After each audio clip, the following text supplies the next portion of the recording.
are listening to Digital Denizens.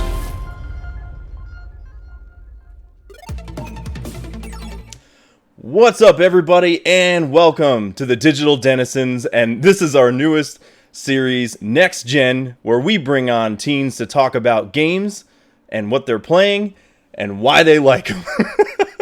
But this right here, this is where we live to discuss all things in the ever-expansive gaming realm. Today is April 9th, episode 30! We made it. We made it to episode 30. We survived, everybody. We survived. We survived. We shall live on.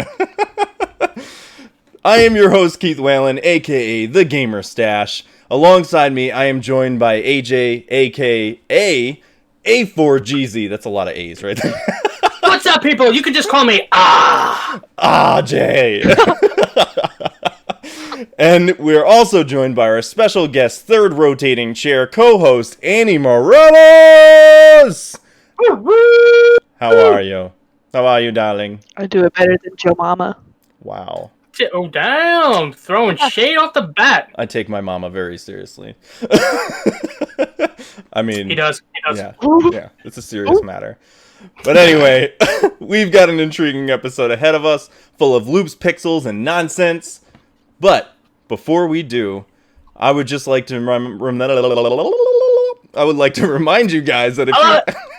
Oh, the disease is back again. I got it. It's that damn turkey disease. I told you I don't like being called that. I got that new game Plus network disease. I caught it. Oh God. Is there a vaccine for that? No, not yet. They're working on it though. Damn it. Yeah.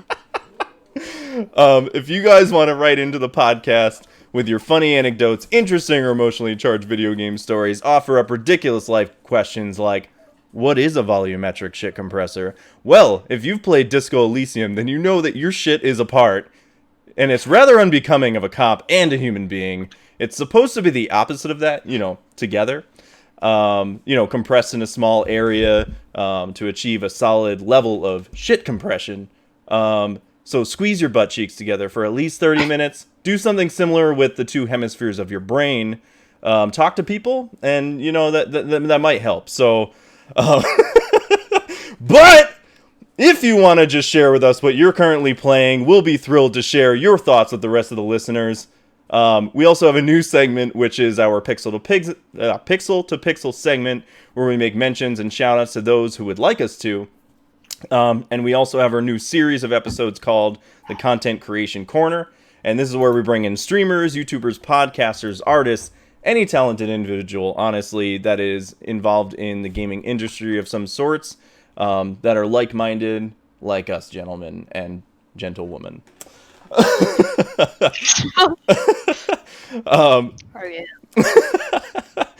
But yeah, this is just to get people together, help connect you guys with some people if you're interested in getting started on a channel or a project, or if you've been at this for a while and you just need some advice or looking to collaborate with other people. This is where we can do it with, and this is all thanks to our new resource community to help bring people together. This is called New Game Plus Network. You can find us on Instagram at New Game Plus Network, and on Discord. Hit us up on Instagram and we'll get you an invite to the Discord where you can come and hang out, meet new people, share butt memes, there's a lot of it. Who doesn't like a good butt meme? Exactly. Nobody I trust. My man. Speak the truth. Hallelujah. Hallelujah. Amen, brother. But if you want to just get your hands on some awesome gaming art or merch, we know some people, all right? We know the guys that can set this up for you. You know what I'm saying? It's very true. It's very true. They have a very interesting proposition for you. And if you refuse it, you might be fishing with the sleepies, because I can't speak either. Give you a bit of the concrete shoes. Meet you in a back dark alley. You don't give you the boots medium style. You know what I'm saying? That's about it. If you're large, all the better. But yeah. But as you can see, I'm wearing one of the merch t-shirts that for Digital Denizens, if you can see it very well. And we also have merch for New Game Plus Network, and also the other compatriots that are involved with New Game Plus Network. AJ, which is also part of it. We have Annie Morales, who is also part of it. we have Leslie, we have Matt, we have Chadley. Man, we got all the merch for you. Okay. We have a lot of people. We have a lot of people. Wait, hold on. And so you can find this. Go ahead. What's up? What do you got for me? Where the hell is my merch? You're wearing it, duh. Yeah, you're wearing it. It's she's like the YMCA. She's something different every day. She can have a good meal. She can do as she feels. Exactly. There you go. Exactly. And hi, Leslie. Hi, Leslie. Hi, Leslie. I am your biggest fan. Oh my goodness! How did she Will get you in sign there? my butt? Yes. Get up. Did you wait? This is happening. Don't. Boom. Charlie's Angels. That's what I'm talking about. Nice. There was only 2. The third one got I don't know. I don't know what happened to her. We don't want to talk about it. It's a Stuck in sensitive traffic. topic. Yeah. Oh yeah, it's a very sensitive topic. She got stuck in traffic. She's very sensitive about traffic laws. Talk about traffic these days, especially on a Friday. Nobody. Exactly. How weird. But you guys can find the merch for all of our companies, and that's on storefrontier/JYAchannel.com. That's only because Chadley made it. That's his company, Just Your Average Channel. It's only because you make it sound like. I know. Listen, it's not because we want to sell it. It's only because Chad. It's made only it, because so. he made it. We'll have to change that sometime soon to New Game Plus Network. We're in the progress stages, all right, guys? We're working on it. I'm going to go scream in my. That sounds amazing. Do it. Huh. Do it. Well then. Do it. Speaking of which, you guys can reach us on Facebook at Digital Denizens or on Instagram at digital_denizens. And as I mentioned, also New Game Plus Network is also Instagram. And of course, if you have any feedback for us, it's always appreciated. It helps us to improve the show. And if you're watching the video version, we'll put the links down below. You'll see underneath the windows under AJ, got all of his social links there. We have Annie's social links and my social links for the Stache and myself. He's got his own. My Stache has its own social network. It's Oh, fine. So Don't worry God. about it. Oh, dude, you put that out in the ether. I challenge you now to create a separate Instagram account for the Stache. Pictures only of the Stache. Just of I the challenge you. Stache? Just that's it. Just of the Stache. Okay, I was gonna That's say it. because my personal Instagram actually started out as like a handlebar. Oh no. Instagram. I have thoughts and big aspirations for All right. this now. You put this out in the ether. you got to take daily pictures and we're gonna make this huge now. Oh, it's I gonna love be it. awesome. I love this. This is a beautiful idea. It's gonna come to fruition. Yes. Yes. Stashly? I'm coming. Stashly. For you. Oh, there you go. Stash. I'm done. You're not done. We I just quit. began the I was about to say, ridiculousness. you can't, and You- now you knew what you signed up for, That's young right. lady. Can you handle the stash? No. Sorry, I had to do that. What? No. She's like, my skin's crawling. I don't know what's happening right now. It's just so creepy. So, real quick though, if you guys haven't watched this before, you probably don't know who any of us are. But I'll let AJ and Annie explain who they are and what they do. Let's start with you, AJ. I am a pain in everyone's ass. Other than that, what I do, Still can't get rid of him. I am that. What I'm not even going to say that. This is Twitch. TOS. So, All for Gamers is a one-stop shop for the most part. A place where you can buy gaming items. I promote. My God, I do online content for YouTube, and I am a Twitch streamer as well. And yeah, basically looking to hang out with fine people such as yourself, and Louise. about it. Cool. And where can everybody find you at, AJ? So that would be twitch.tv/A4GZ. Overgamers.com is my like little blog that I have as well that links to my online shop also, where you can buy tiny arcades, like little backpacks. I am, of course, going to be expanding on the items there as well. YouTube is All for Gamers. Instagram's All for Gamers. pretty much everything is pretty well streamlined underneath All for Gamers, except for Twitter, which is All for Gamers and then the number 1, but I don't even go on there, so we don't talk about it. Nice. Matt says in the chat, ladies first, AJ, WTF. I go by what the host says. That's host true. says me, I my just fault. answer. That's my fault. I should have been. Nope. I'm just another man. I mean, you're one of us. So, I mean, yeah, kind of. It's true, we don't believe in gender when you're one of us. Yeah, you're just one of us. Yeah. Where can everybody Annie, what do you do and where can everybody find you at? I do a lot of things. Oh, she froze for a second. Especially crimes. Crimes. Wow, professional or just like she commits crimes? Just like side hobby, kind of like hustle. I don't know. Illegal. Illegal. Illegal, probably not good. You don't want to admit shit like that.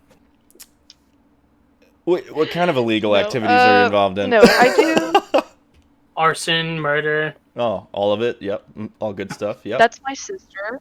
It's true. That's very true. So just murder then. It is okay. Anyways, no, I do song covers, I do art, I do fashion, I guess. Everybody keeps talking about that, so, I like it. yeah. I love it. That's awesome. And where can everybody find you at, Annie? Love it.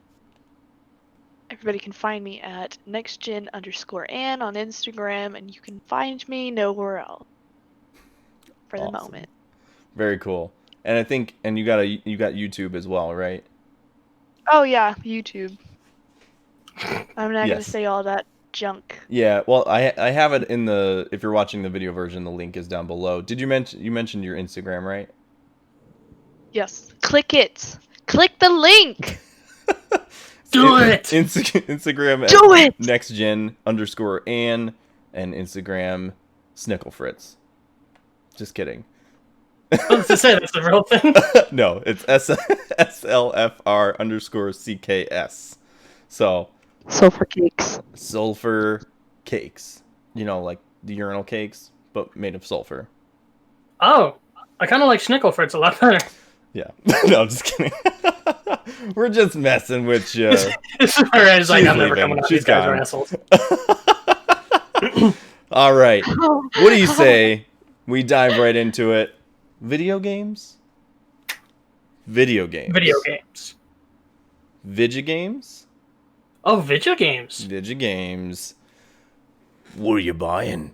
What are you playing? Hey! Don't you bark. That's not cool. I thought you had an awesome sound effect backing that up. I was like, yeah, it's my dog. Barking at leaves and crap.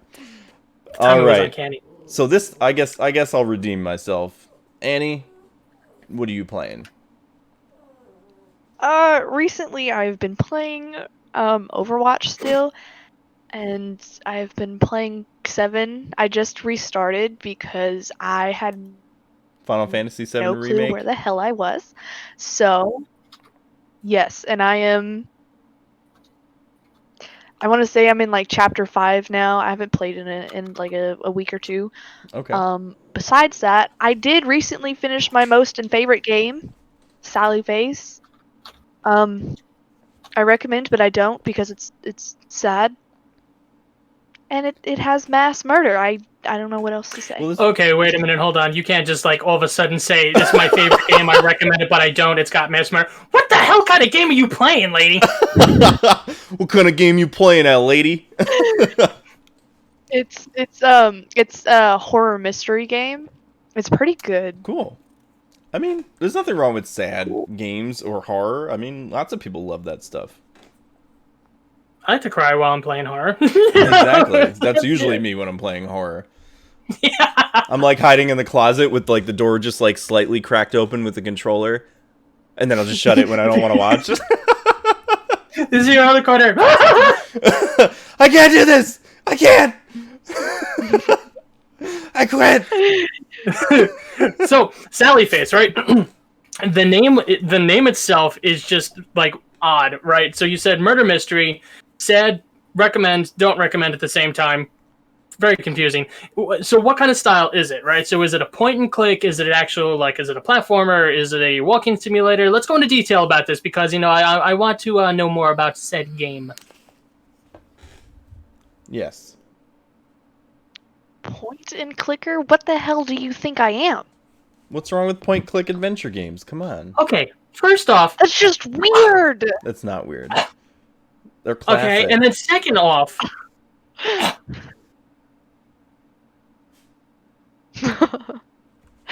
No, it's basically... It's going on based on story, and the storyline is that... Oh, I don't... Okay, so when the story first starts off, shut up. No, When it go first ahead. starts off, Sal is in a hospital room, which you have to find the key to get out of, and after that, it shows his mother's funeral. And later in the story, it explains that she had her face, or I think it was Sal or his mother that had his face torn off by a dog, and Oh, wow. yeah, and then when you're at your mom's funeral, you have to go talk to the dog, and Sal is like, he comes off nice, and he's like, "Who's a good boy?" And then the dog was like, I killed her," or something. Very gruesome. The dog? And yeah. Okay.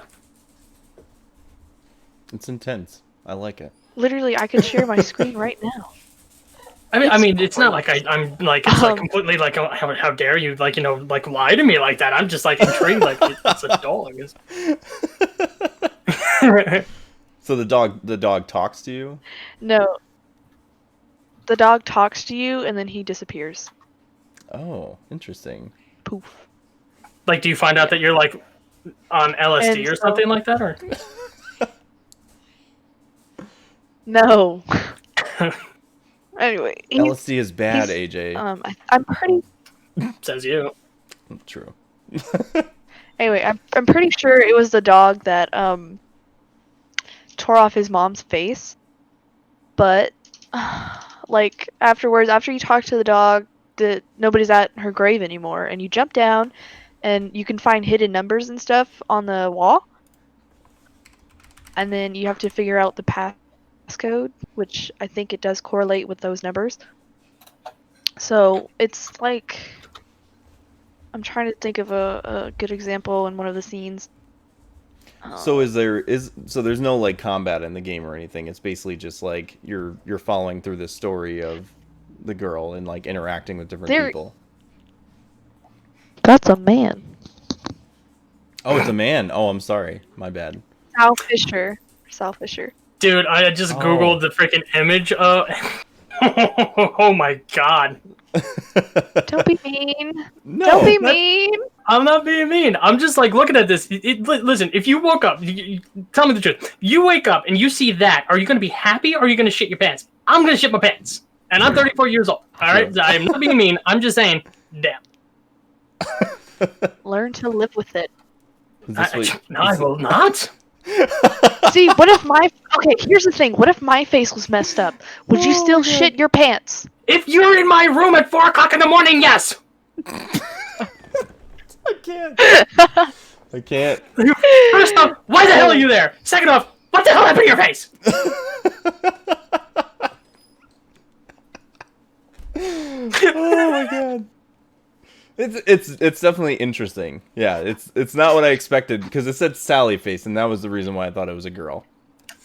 Yeah, the whole reason for it being called Sally Face is because it later on explains when he talks to Larry is that kids from his old school would make fun of him and call him Sally Face because he has prosthetic and he has long hair. Oh, interesting. So kids came up with that name to like make fun of him. Yes. Oh, that's mean. So a lot of the murder and stuff in the game, is that Sally or Sal that's doing that? Or it mostly is Sal, but all the murdering that Sal does, you don't really find out till later. Okay. But like when you first start off, there's I forgot what room number it is, but there's this one lady that like had a cut in her head, and Larry says that it was, spoiler alert, it was Charlie, but he was accidentally charged. It wasn't Charlie. Larry was sitting in the bathroom looking out because he was cleaning the toilets for that lady, and then I'm trying to think. It sounded like Charlie came in and like busted her door open, and he was like, "I know what you did, bitch. You stole one of my ponies," because he's collector. He's a creep. Wow. Sounds like it. Spoiler. Yeah. Anyway, so they thought it was Charlie because one of the ponies had blood on it. You can see that when you go into Charlie's room and give him Addison tea with a sleep medication, and you have to pick that up and give it to the police. Like so to get her in trouble or something. Yeah, to get Charlie Get arrested. Sorry. Okay. Yeah. Interesting. Okay. Yeah. What are you playing this on right now? I was playing it on Switch. Okay. Yeah, it just came out on Switch. Bless you. Thank you. Bless you. Coffee. So, coffee. Can't do that. Stop. I don't. So you have even less than I do. I can't do it, so... We're just going to get pretend mustaches for both of you guys, and that way you guys can compete. I was going to say... I feel bad that mine is like overshadowing both of yours combined. I mean, listen, you have a majestic mustache, so, I mean... Nothing to be ashamed about, you know? It's true. I just can't grow facial hair. Trust me. This That's is the like... point. This is a blessing and a curse. You know what I'm saying? Like, all of this... it's just constantly grows. It never stops. The second I shave it, it's just like... It's like the Santa Claus, right? Yeah. Was that Old Spice commercial? Mustache, but it just doesn't go. Wasn't there that Old Spice commercial? Oh my god! He's like, think about growing your beard, and he's just like... Hi, Darren. Hi, Darren. I don't know who else is watching right now. Oh, nice. Yeah, we got a bunch of people in the chat here. This is awesome. Thank you guys for joining, by the way. I really appreciate it. It's nice to have supporters. You got to support the little guys. All the little guys. Exactly. Yeah. Remember the famous quote from somebody, from somewhere, at some time, who said something positive. And that's about it. Just remember it. I don't know what the hell they said. It's perfect. I don't know where the hell he's at. Wait, so I have a question about you said you restarted Final Fantasy VII Remake. What made you restart it? Like I said, I didn't know what the hell I was doing or where I was at. Oh, when you picked it back up again? Listen, damn it. Wow. Listen to the fall to God. this girl's tone. Oh my god. I'm so scared.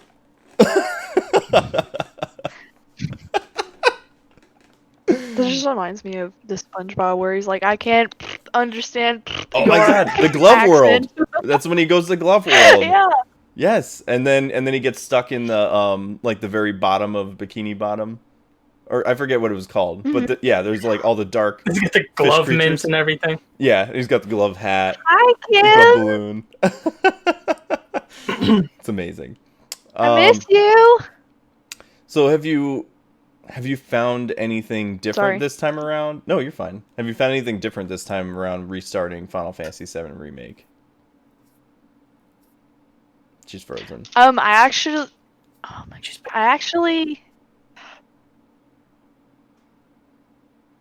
frozen again. She's frozen. I started playing with different weapons instead of just the Buster Sword this time. Oh, okay. Yeah, I think it definitely does help to play with some of the other ones. What I found when I was playing was that I I started off with the Buster Sword, obviously, because it's the first one you begin with. And then you kind of work your way into the other ones as you're like upgrading them, because some of the other ones do hold more materia than the Buster Sword. But then as you get towards like the halfway point and towards the end, you kind of go back to the Buster Sword because you're leveling it up and it can fit more materia in the sword. And it becomes more of a viable option again later on, which I love about that sword, because it's just, hands down, it's definitely one of the best throughout the entire game. But have you tried like messing around with some of the materia options of like combinations? No, I'm still trying to figure out what goes with what. Big brain. So I think I'm trying to think. I think like the green materia I think is usually used for like healing and all that kind of stuff. Those are usually healing. Blue is usually magic. Yellow is sort of like an item sort of thing. There's like a special, and then there's purple that is like special ones. So if you say you combine, they call it something different in the original game. In the original Final Fantasy VII, it was called All, but then in Final Fantasy VII Remake, they renamed it so you can attach like that one in the same. You know how they have like the linked sections in the sword where you can put them so they connect to each other. If you put like All with Thunder, it'll make it so that way you attack every single enemy on the battlefield with lightning or thunder or whatever. But there's because my mom was like, I was talking to my mom about it, and she said there's a blue one somewhere that you can find, and I was like, what does that one do? I've never seen that one. She was like, oh, basically it just assists the certain magic that it's connected to.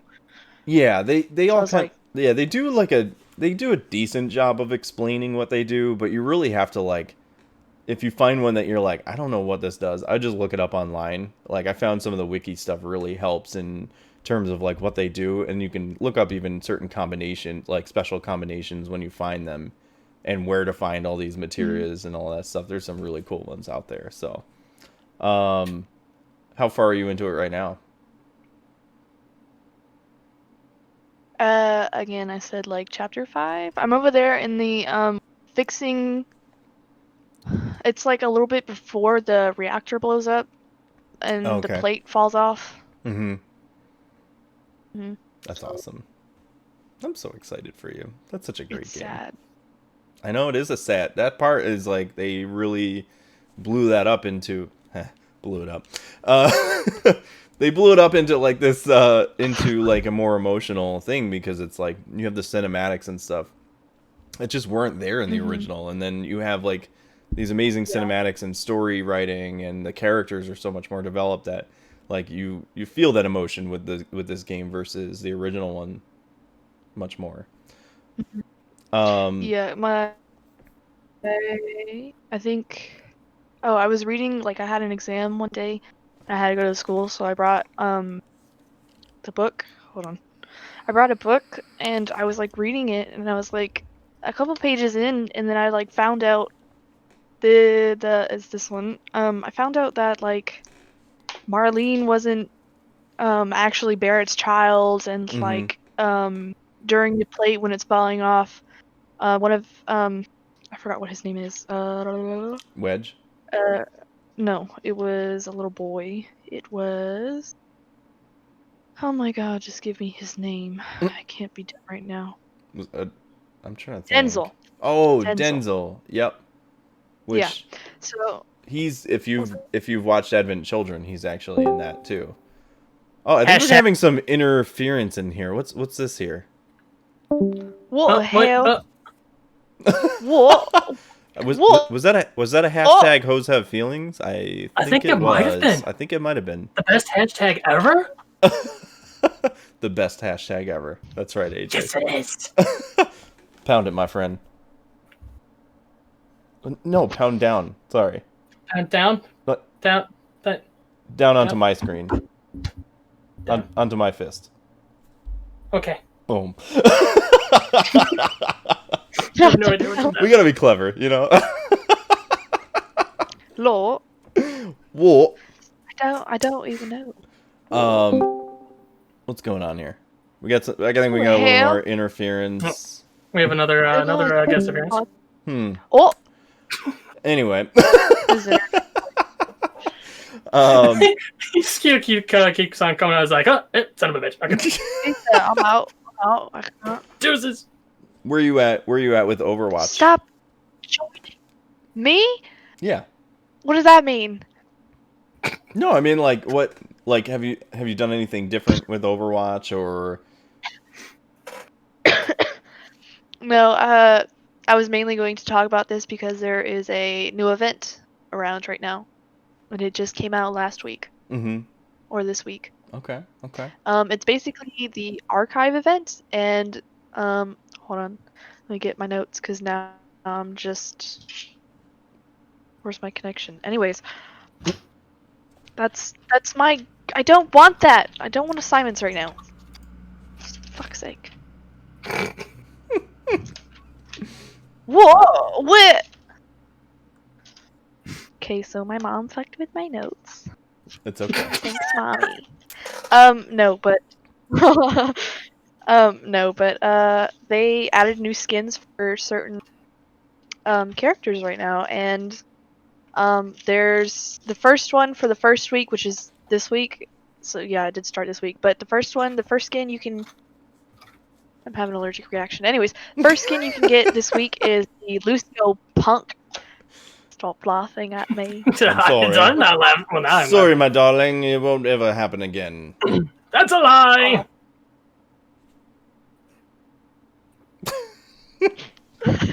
Anyway, so again, the first skin you can get this week is the Lucio Punk thing. It also matches up with Torbjorn's Deadlock, Oh, okay. which looks like they're both punkish. They're both also based off of,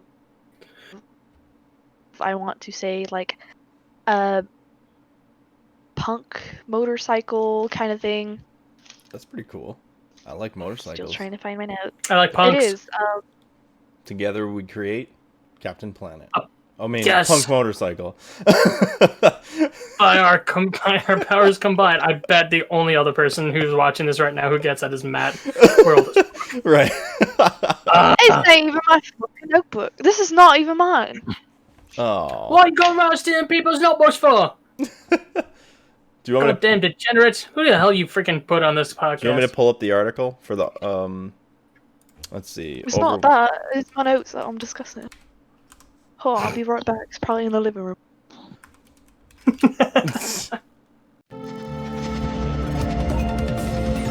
What in the world was that? A little bit of interference. I don't know. Technical issues? Must be. That's the only thing I can think of. I found it. That was interesting, though. You found it? I found it. All right. I found it. Stan Doja Cat. What does that mean? Okay. What? And Lord Cool. Nicky. That's one of my friends. He hasn't came out of the closet. I'm joking, Parker. Don't kill me. No, those are both artists, just like musicians. Cool. Okay. Alright. Proceed. Anyways. Okay, so first week, Lucio. I don't know what the second one is going to be, but I feel like it's probably going to be I don't know. Cuz a lot of these are they're legendary instead of epic. And the epic are the skins that are in purple, and the legendary are the golden one. Okay. And yeah, so Lucio I feel like was the only epic, but all the other skins were legendary. So I have no clue what's coming up for next week, but my bestest guess is it's going to probably Soldiers, which Soldiers is based in like the 1500s, and it's like Soldier 1556, I want to say. Interesting. Yeah, and then Tracer and Widow also have a into it. They're all based in like 1500s, 1600s, around there. And then Genji and Zarya both have knight skins. Like knight in shining armor, not knight. That's pretty cool. So do these unlock like different abilities too with the characters, or it's just skins? They're just skins. Wow. That's Okay. it. That's it. It's just a new cut of paint. Is that what it is? No, it's like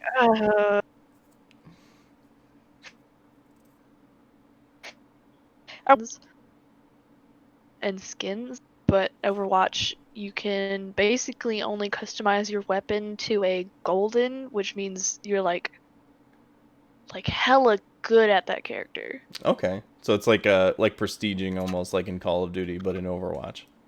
Mhm. Word. Okay. That sounds cool. Okay. Yeah. Okay. What else you got for me? All right. Moving on to Animal Crossing: The Hello Kitty card. Oh. Okay. Wait, what? Is a Hello Kitty card? Listen, lady, It's you like can a try to throw amiibo. that test somewhere else because it does not work on me. There was a lot of salt being thrown into that. Mine is just like, like, very salty. Very salty. Yeah. Don't appreciate that. Mm-hmm. Anyway, no, but for Animal Crossing there was like amiibo cards Mm-hmm. that you could put on your Switch and it'll give you those item character. That's cool. It is. Well, I think they started it with like the Super Mario ones, right? Yeah, they started off with Super Mario and then they off Cinnamon Roll. Oh god, the yellow dog, I can never remember the name. Keroppi and Hello Kitty. Cool. There's 6 cards, I'm trying to think. I only just was thinking about KK Slider. Love me some KK Slider. Hell yeah. Whoa. What? What? KK Slider? Yeah. I was listening to Man. I was listening to Game Chops, not to interrupt you, but to interrupt you a little bit. I was listening to Game Chops, and KK Slider actually they did a Old Town Road song with KK Slider. Oh my god, it's a banger! If you haven't listened to it, listen to it. It's awesome. Now, if I don't like Old Town Road, haven't listened will I like this song? No, because it's a dog going me me me me me me me. So it's probably going to be more annoying. I prefer I that should over do the that lyrics anyway. after. I don't know. I like it. Sorry, go ahead, Annie.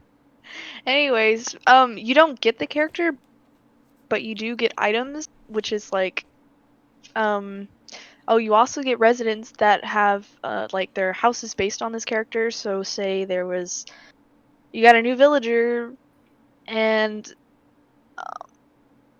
inside their house it's a bunch of decorations. Like, they say they're a Hello Kitty fan. Mm-hmm. They'll have like Hello Kitty bedding, a Hello Kitty rug, Hello Kitty table, Hello Kitty shirt, all that. Nice. And then for you on these cards, you get a outfit that has a Hello Kitty hat, a shirt, and some pants, I think. Nice. And it's literally like a hat with some ears and Hello Kitty's face on it.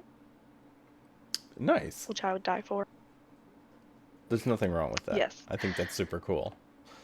Also, I just want to mention if anybody in the chat has any questions about like what we're talking about, or wants to contribute to the conversation of like the topics that we're talking about, please do. We can always mention you in the video. We can mention you on the podcast. If you guys do streaming or any of that kind of stuff, we'll definitely call you out too. I get a question. So, go ahead. Who the hell is named Feet in our chat? Please tell me. Feet? Because if it's one of my friends, yes, somebody's called Feet in here. Because if it's one of my friends, I'm not gonna be happy. I didn't see anybody in the chat named by that, but I can see it on when I click users in chat. There's literally somebody named Feet right above your name.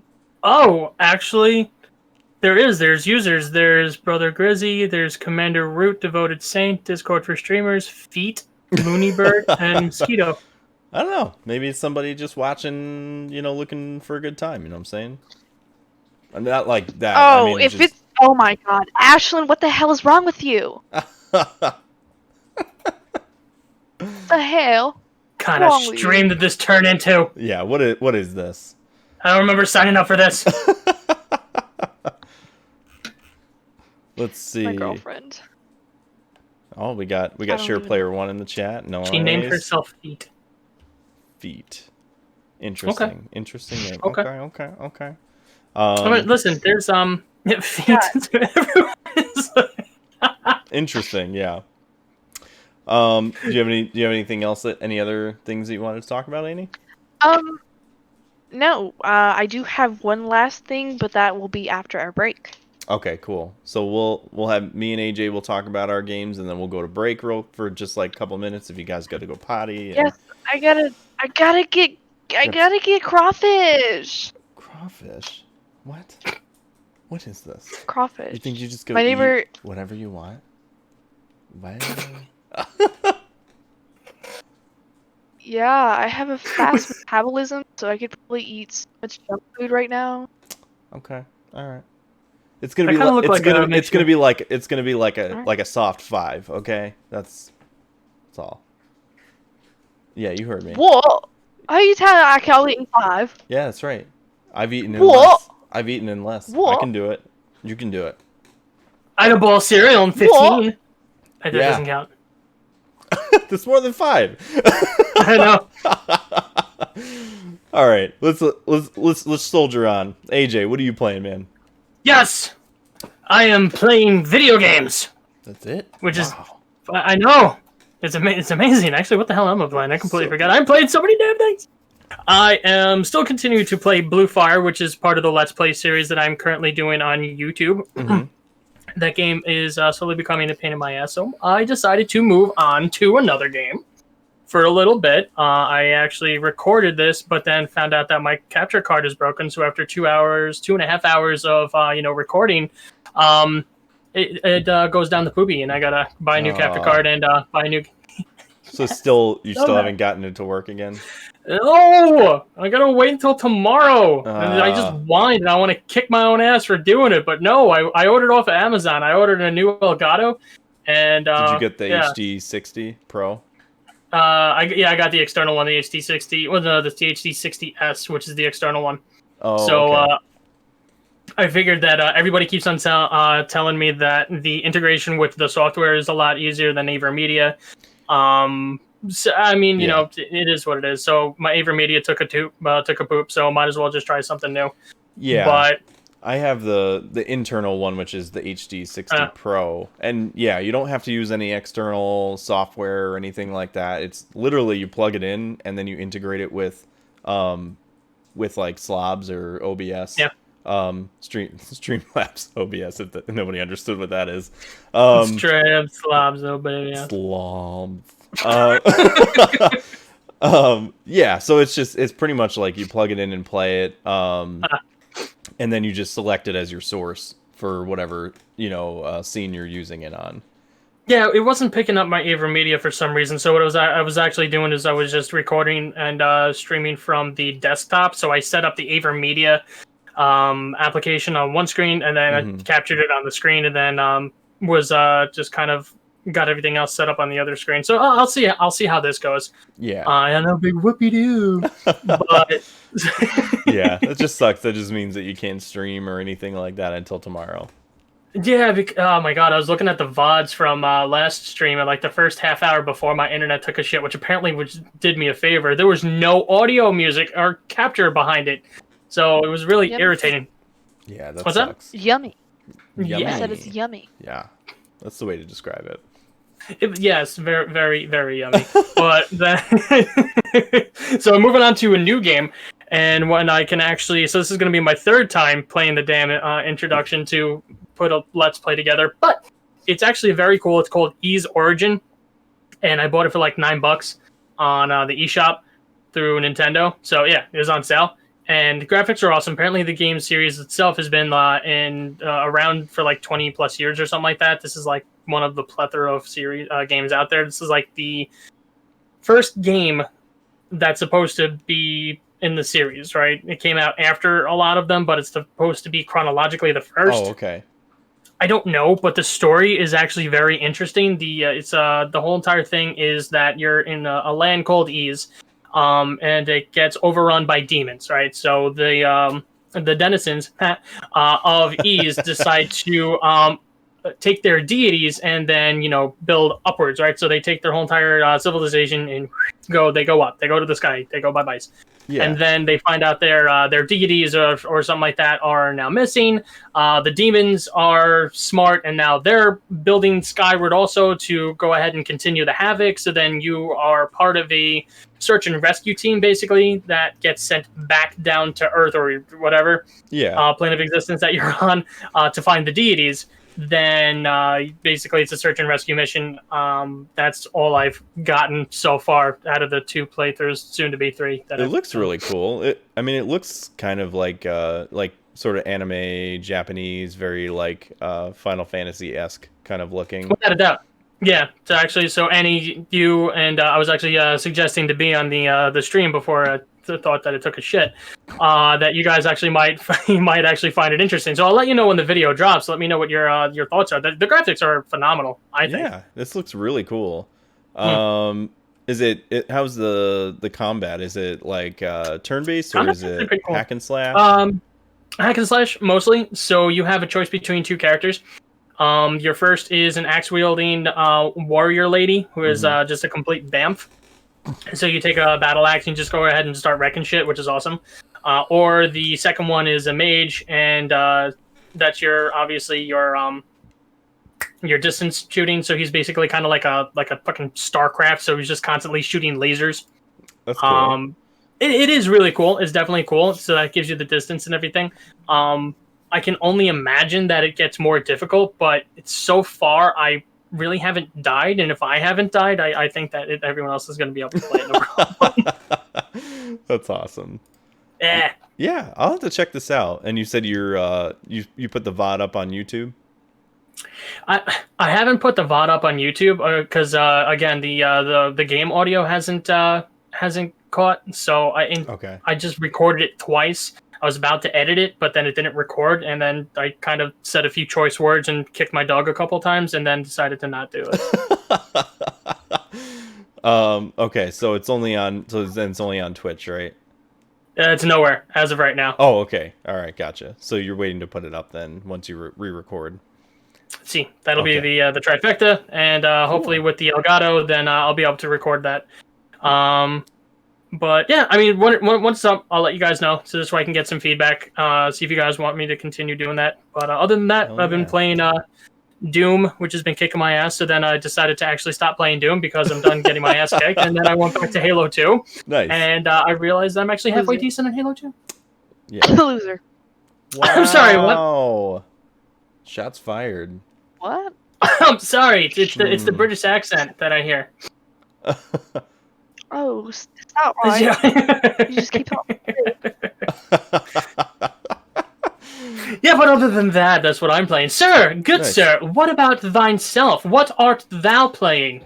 So I have also been doing some streaming myself. I have been, well, the first game, I'm not streaming this, but I've been playing this, and I got extremely frustrated with this game. I love it so much. It's called Narita Boy, and dude, this game is so freaking cool. It's a platforming action adventure. It takes place inside of a gaming console. So there's like all these like this world, this like digital kingdom created within a game console or a computer.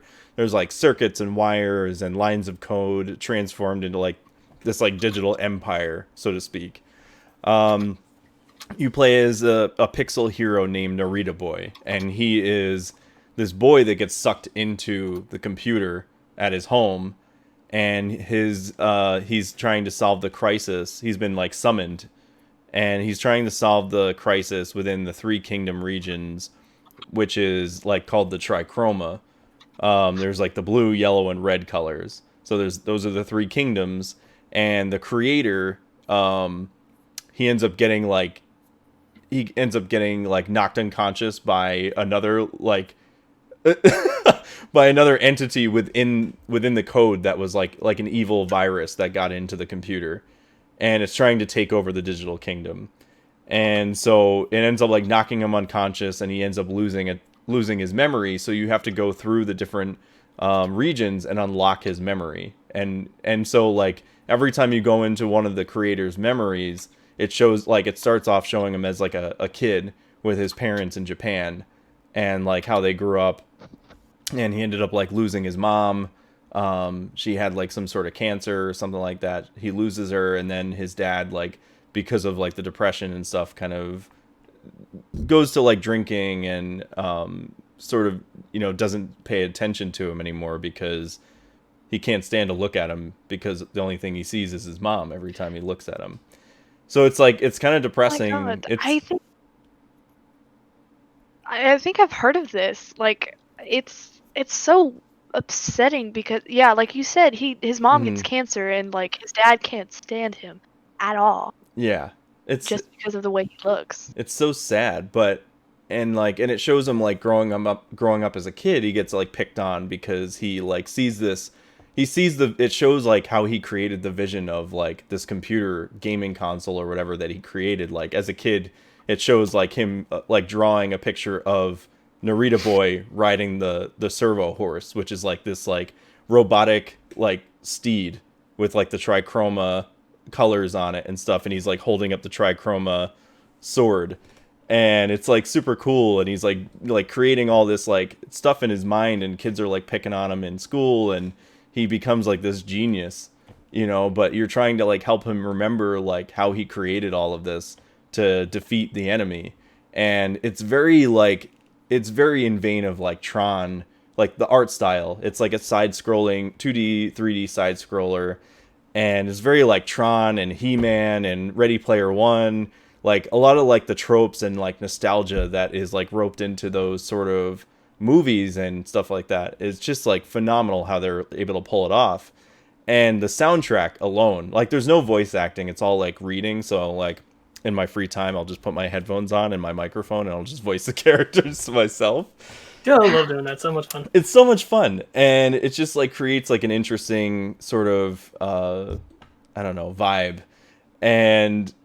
But like the combat's super fun, and the music is just like fucking stellar. Like I found the actual soundtrack on Spotify, and I think it's the music is composed by a composer called Salvinsky, and it's just very like 80s synth, and it reminded me a lot of like the Tron Legacy movie soundtrack and stuff like that, if you know that, which was done by Daft Punk and everything. But it's just, and they split up. Did they really? Yeah. No way. Mm-hmm. What? I believe that they actually called it quits about a couple weeks ago. Oh my God. They've been together forever. Yeah, like 25 years or something like that. Holy crap. That's upsetting. Yeah, I'm not happy. Man, that sucks. Big fart. Yeah. But it's just there's one part I remember that was like super cool, where you walk into this room. It's very like Game of Thrones-esque in a sense, like with a lot of the characters. There's like a lot of priests and stuff in this digital empire that are like, you need to save thine kingdom and blah blah blah, you know, like we need you to help you save the trichroma from the evil guy that you're trying to stop, or entity is called him.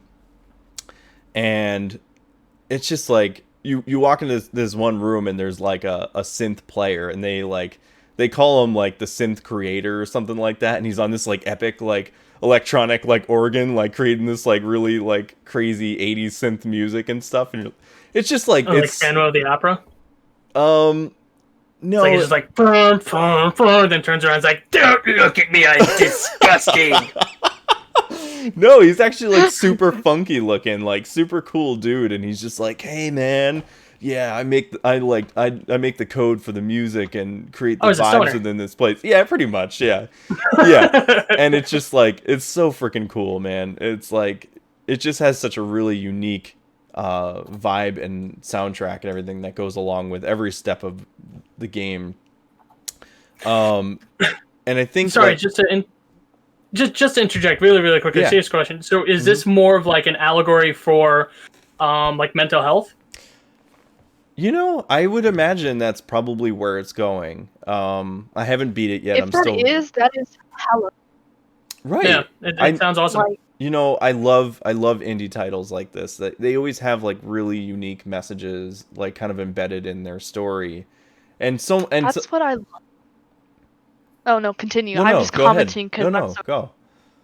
No, okay, that's kind of, oh my god, that's kind of like the thing I love, because as somebody who does have a mental issue, Mm-hmm. and like people try to send out a message and like it's not fake, but you can understand it to a level where you're like, oh, I understand this person, Yeah. they're dealing with blah blah blah, and Mm-hmm. that's just like, it's heartwarming to me, because like It's acknowledging it. they can kind of see what somebody else is going through. Mm-hmm.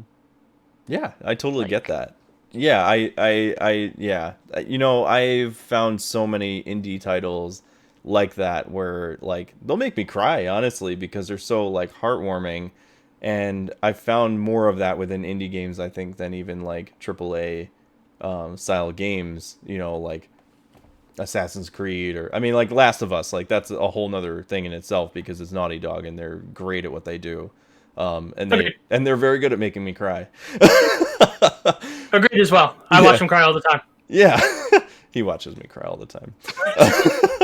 But it's just, yeah, it's really cool. Like I love where it's going so far. I was a little frustrated because I got stuck on this one level because they hadn't patched it yet.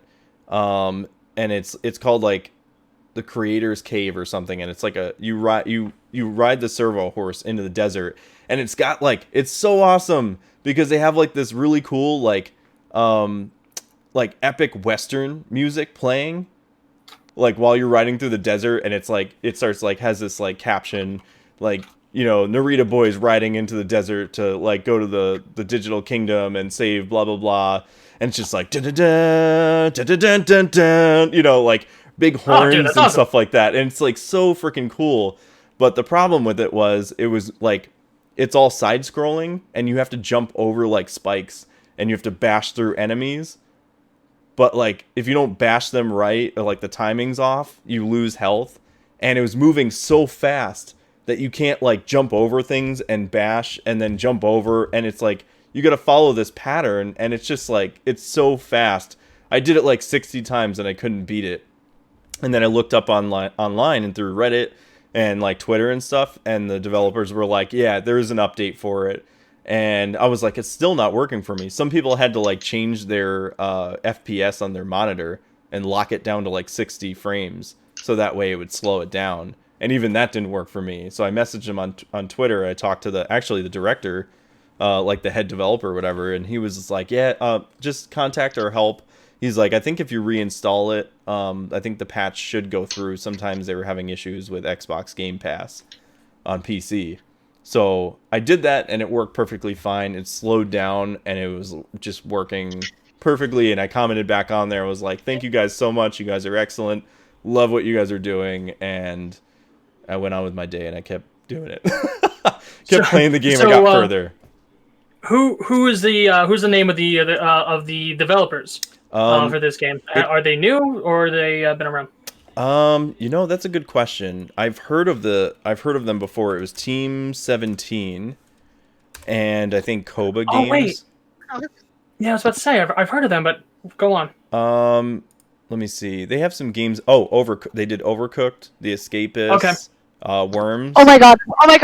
We totally have to play that together. Which one? So, I just want to say, you wrote a letter to the manager. How very caring. Yeah, that's right.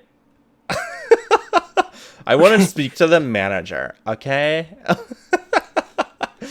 My issue's just not getting resolved. I want to speak with your manager. Exactly. Now. And, you know, I just have to say, though, like, fucking kudos, man. Kudos to the developers that, like, the head developer actually, like, commented on what I had put on Twitter about it. And I was just awesome.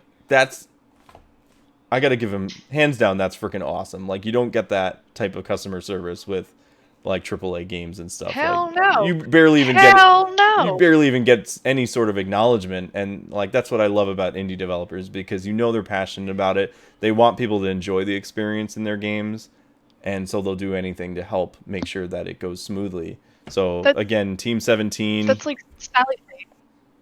That's like Sally Face, because that's like an indie game. It was only developed like by one person. Right, That's exactly. Awesome. Yeah. Yeah.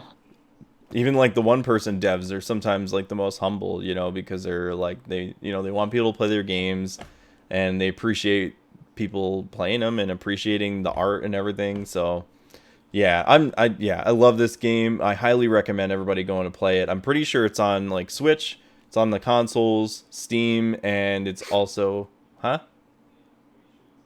Are you signaling me? I can't hear you. Your mic's not down.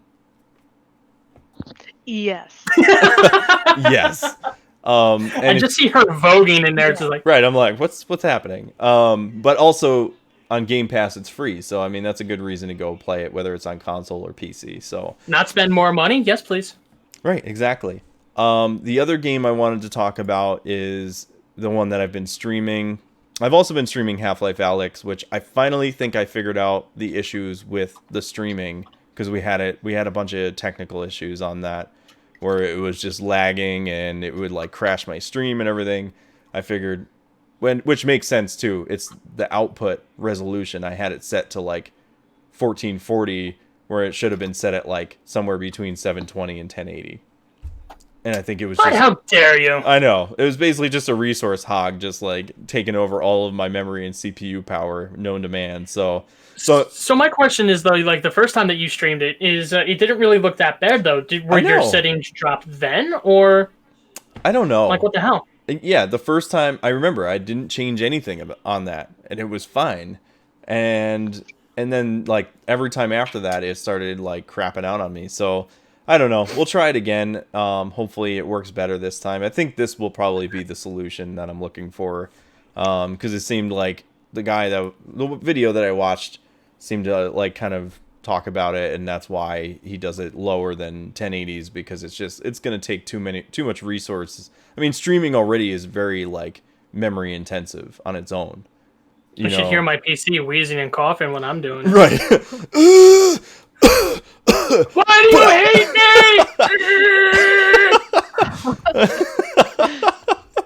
So yeah, we'll see how that goes. The other one I wanted to talk about that I've been streaming on my other days is Disco Elysium, the final cut. This came out last year, but the final cut is basically it's a new update. If you hadn't bought the game already, then or if you already bought the game, then it's basically just an update to the game, which adds full voice acting to all of the characters in the game. And I gotta say, man, they did an excellent job with all of that. Like, even the inner monologue of, like, your own character is so well done. If you guys aren't familiar with this game, it's a role-playing video game developed by and published by Zaum. The game takes place in a large city still recovering from war decades prior to the game's start. And you take role of the player as, like, an amnesic detective. He lost his memory. You wake up with like literally just wearing tidy whities, and you have to find, like, your first objective is to find your clothes, and then after that you kind of discover that you are a detective and you have to solve a murder, and your partner shows up and you're like asking all these questions but trying not to seem like you don't have your shit together, but it's very bizarre. Get your shit together. Yeah, it's very bizarre, very weird, but the writing is like, there's not a lot of combat in the game, but it's like a point-and-click adventure. But the writing in the game is just like phenomenally done, and the music is also really well done too. It's like a post-rock, British alternative rock, indie rock. It's also called like post-punk revival, and the band I think is called British Sea Power. Okay, wait. I'm sorry. Post-punk revival is a genre of music? Apparently, yeah. Mm-hmm. Okay, so what the fuck does that mean? Did you like just all of a sudden you grab punk, you shoot it with freaking bullets, and then you get like a freaking mage and like and then like it revives, or what the hell? Yeah, I don't know, man. There's too done. many genres out there to keep them all straight. You know what I'm saying? I just don't get it. I just don't understand it. Have you ever seen a Spotify recap? I have, and It's half the just shit like- I don't understand. And you're just like, oh, I thought it was all like one genre, and when it's like 10,000 different ones. Yeah. I'm like a metalhead, and then all of a sudden there's like 10 different genres of metal: black metal, this metal, that yeah. metal, whatever else metal. I'm like, shut up, give me Killswitch Engage. I don't care. Metallica, Five Finger Death Punch, everything else can just suck an egg. I don't care. I think they're That's really my I don't know about the genres, but the music I like it's really cool. I also found them on Spotify, and they have music with lyrics, but the music they use in the game doesn't have any lyrics. And it just fits really well with the vibe of the game. And it's just like there's so many different things you can do because like all of your choices are kind of decided by like your skills and also by chance with like a dice roll. But the dice roll kind of happens behind the scenes. So it'll tell you like you have 80% chance of like winning this argument or this choice that you want to make. And there's like, so red checks, basically it's like, what are you laughing at, huh? I was just we're having a side conversation. I'm listening to you, but we're also talking about how I want to get squished by the tall woman from Resident Evil. Oh my god. You guys. I love sizes, and they're saying that I'm scared. I don't get it. Don't be scared. No, I'm not scared. Listen, if I can get her digits, I come back to my place, baby. I mean, you wear 12 inch. God damn it. I told you, God played a fucking joke on me. He gave me size 12 feet and put me in a 5'9" body. That happens sometimes, you know. I don't get it. Yeah. I'm very upset. But yeah, I don't know. It's very interesting. It's really cool because you're finding out a lot about your character as you go through the story, and it's just like you're finding out what kind of person you are and how to be a detective again, and it's very, very cool. I love it. It's so bizarre but so funny. We ended up creating like in the chat and everything I was talking about. There's a character, a fictional character in the books in the game called Dick. He's a detective called Dick Mullen, and we basically just started making making dick jokes and. Come on, what else did you do with that? Right, exactly. Like Dick Mullen starring in Meatball. I don't know. Place your sex tape name here. It was beautiful. It was a lot of fun. So hopefully I'll be doing the stream. Maybe I don't know. Maybe tonight or tomorrow. I don't know. We'll see after we finish the podcast. But yeah. So those are the two main games I've been playing. And I'm loving both of them. I've been waiting for Disco Elysium Final Cut to come for a while, and I wanted to play it because there's a lot of dialogue in it, and it's so much better with all the voice acting in there. So, very, very cool. Very cool, very cool. I like. Yes. All right, so I think that's all the games that we're going to talk about for right now. So let's take a quick. Annie, Was that English? You hear me? A quick, soft 5-minute break. You hear me? So, Soft five. this way she can go ahead and get some crawfish in there. Yeah, you know Just what go I'm ahead saying? and stuff your gob. Yeah, it's so 5. That's like 4 minutes. 4 minutes and What's a 15 hard 5? seconds. You know what I'm saying?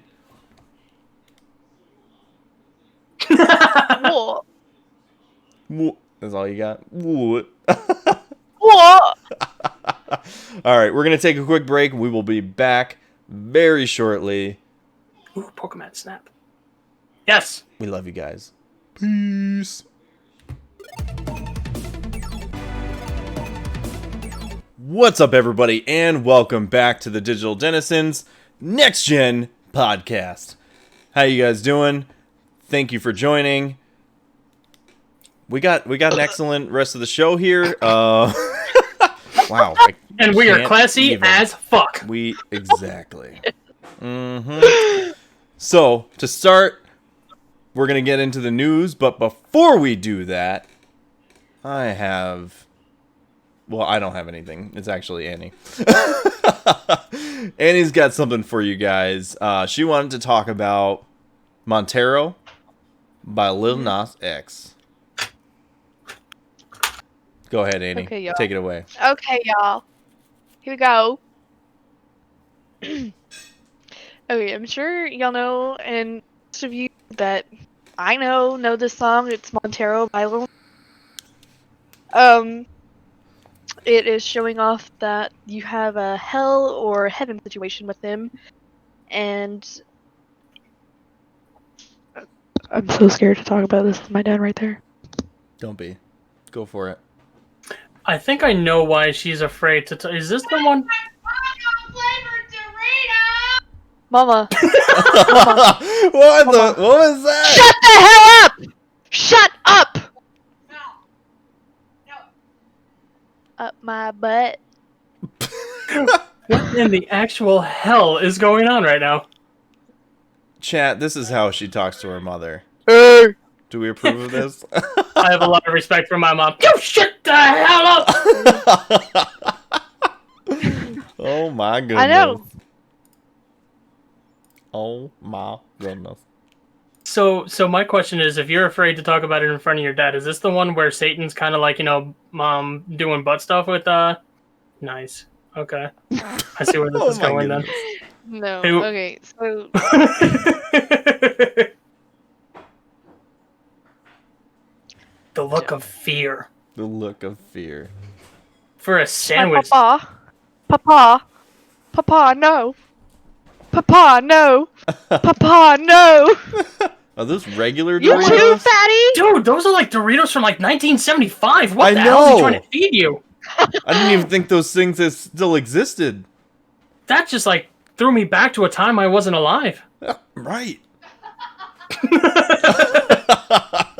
Don't be talking about my Doritos. Message passed on. I'm just saying, what kind of monster likes regular Doritos? That's all I'm saying. I do. People I don't trust. Speaking of which, I'm just eating candy from the A4GZ shop that you can get online right now. Did you take that out of your bank? Yeah. Do you know the owner? Do you have I an do. in or something? Yes. Yes. 5-finger discount, bitches. That's right. That's what I'm talking about. 4-finger Shameless discount? promotion. 4-finger discount? Shameless I got promotion. Oh, no, that. I got 4 fingers and a thumb. Oh Lord. Okay. Alright, let's continue, shall we? Okay. Yes. Yes. We've been so- waiting on you this whole time, really. I'm sorry. That kind Oh, of wait. I think there you a need to network get error? your volumetric shit compressor compressed. Your shit's apart. It's just unlike Are you you having a grand old time in there? to What are you have doing? you or What are any you other human being to have their shit apart and get it together. Get your shit, get a basket, and get it together. Okay? Okay? Alright? doing, Okay? Mama? Okay? Yeah? You leave my mother out of this. She's a lovely lady. Not your father, then. You leave my father out of this. He is a lovely dad. He's a lovely woman, too. Wait. He's a lovely woman, too. Okay. Oh, okay. So the whole concept, I literally just watched it today on Genius behind the lyrics. Are you eating while I'm talking? No.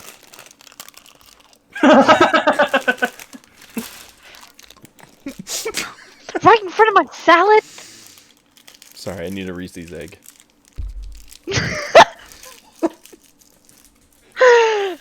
Okay, for real this time. For real Continue. this time. Shut up. Shut up. Shut up! Okay, anyways, so basically this... You done? Mm-hmm. No. Oh, wait, no. Sorry. Anyways, so this music video is basically about how he kind of has this crush on this guy that, this rapper that invited him to his house to hang out. And so literally the first lyrics are like, I caught it bad just today. You hit me with a call to your place. So it's like, it's literally just saying that he like, he didn't call him, but he texted him. And so he was like, okay, like, he said that he was like, afraid of like the virus right now. So, and like he said he didn't even let friends or family over, but he did go ahead and make plans. So he went to that house. And then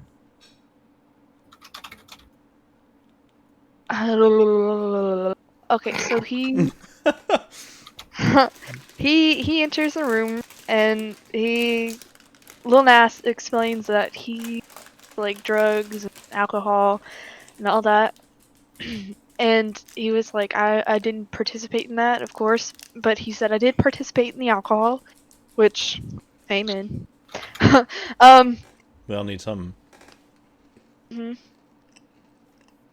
um, and to sum up this whole song, it's basically, Call Me by Your Name. It's based off of a movie, but it's like he said it's the fact that calling me by your name is like the definition of I get it. You love me, I love you. Like it's a thing. It's even if it was a secret. Interesting.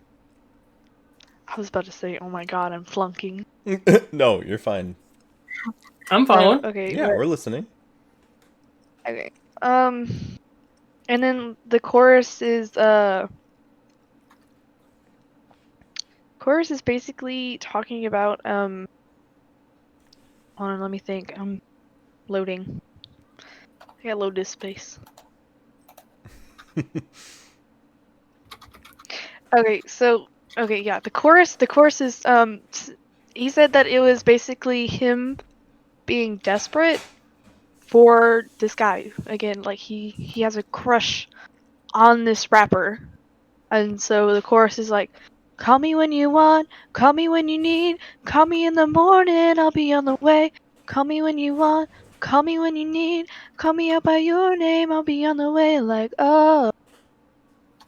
I like that. And That's awesome. Yeah, very nice. and so it's again, like I said, it's him being desperate, and I think around this time um around this time he's like getting I'm trying to think. Oh, the snake from Adam and Eve. We all know the Adam and Eve story, yes? Yeah. Okay. So basically the snake is is Eve instead of actual Eve. He's like he's a gay version of Adam and Eve. Let me put it that way. So it's Adam and Jacob. Yes. Interesting. Yes, So it it's a is. different take than Adam and Eve. It is a different take, and like I said, when I told you about it, it's discussing how part of LGBTQ, um, and so, and I love this because it's describing. Let me see. It's describing that he's okay. Let me. I am so unorganized. So you have to think about it. Like when we first start off, the first thing you get is the tree scene with the snake and Adam. Instead of Eve being there, the snake is, in AJ's words, Jacob. So I like Haley's better than Steve. Adam and Adam and Steve. Steve. Adam and Steve. You know that one. So anyway, so he's trying to run away, but the Steve is like hypnotizing him, and so Adam and the snake, they do that. It's not shown, but I know what's happening. and because of that, So he is ends up Steve like getting his sent. crush or something? No. Steve is like No, no. Steve being the snake is like the toxic one trying to enchant him in like a sinister way. Yeah. Yes, that's the thing. And so after that scene, he gets sentenced to I don't know, angels. 20 years. He No. gets sentenced to angels. No. Okay. Anyway, so he's on trial, right? And oh, I love this so much because he even tweeted this. He said this scene was inspired by SpongeBob when like Patrick is standing on the barrel and he has like his arms cuffed. I don't remember that. Nope, not following him. Jesus. You know what? Hold on. Maybe I could share my screen for like 2 seconds. Do it. Let me see. I'm trying. My mom's computer's slow. Anyway, so while that loads, okay, so he's sentenced to go to hell. And he thinks he's going to heaven because they're tricking him. Mm-hmm. And then as soon as he meets the angel, he like, oh my god, he gets on a stripper pole and slides all the way to hell. It's iconic. Huh. Sounds very iconic. Yeah. I love it. I wonder how long it took to get there. Yeah. Was it instant or A while. just a while? I mean, hell's kind of far, so Sure. is it like a 5 minutes? Like, are we on like a spiritual plane here? Is this IRL? Because I'm fairly certain to get to Florida, it takes about 17 hours. You're talking fucking days, people, because holy shit, that's far. Yeah. It's also Okay. painful on the way down. You get a lot of Indian burn between the thighs there. I mean, some people like it. Some people do. Yeah. Okay. Here's a good example. Here's a good example right here. Oh my god, can I? I gotta put this down anyway. Yeah, put it away. You're not my real mom.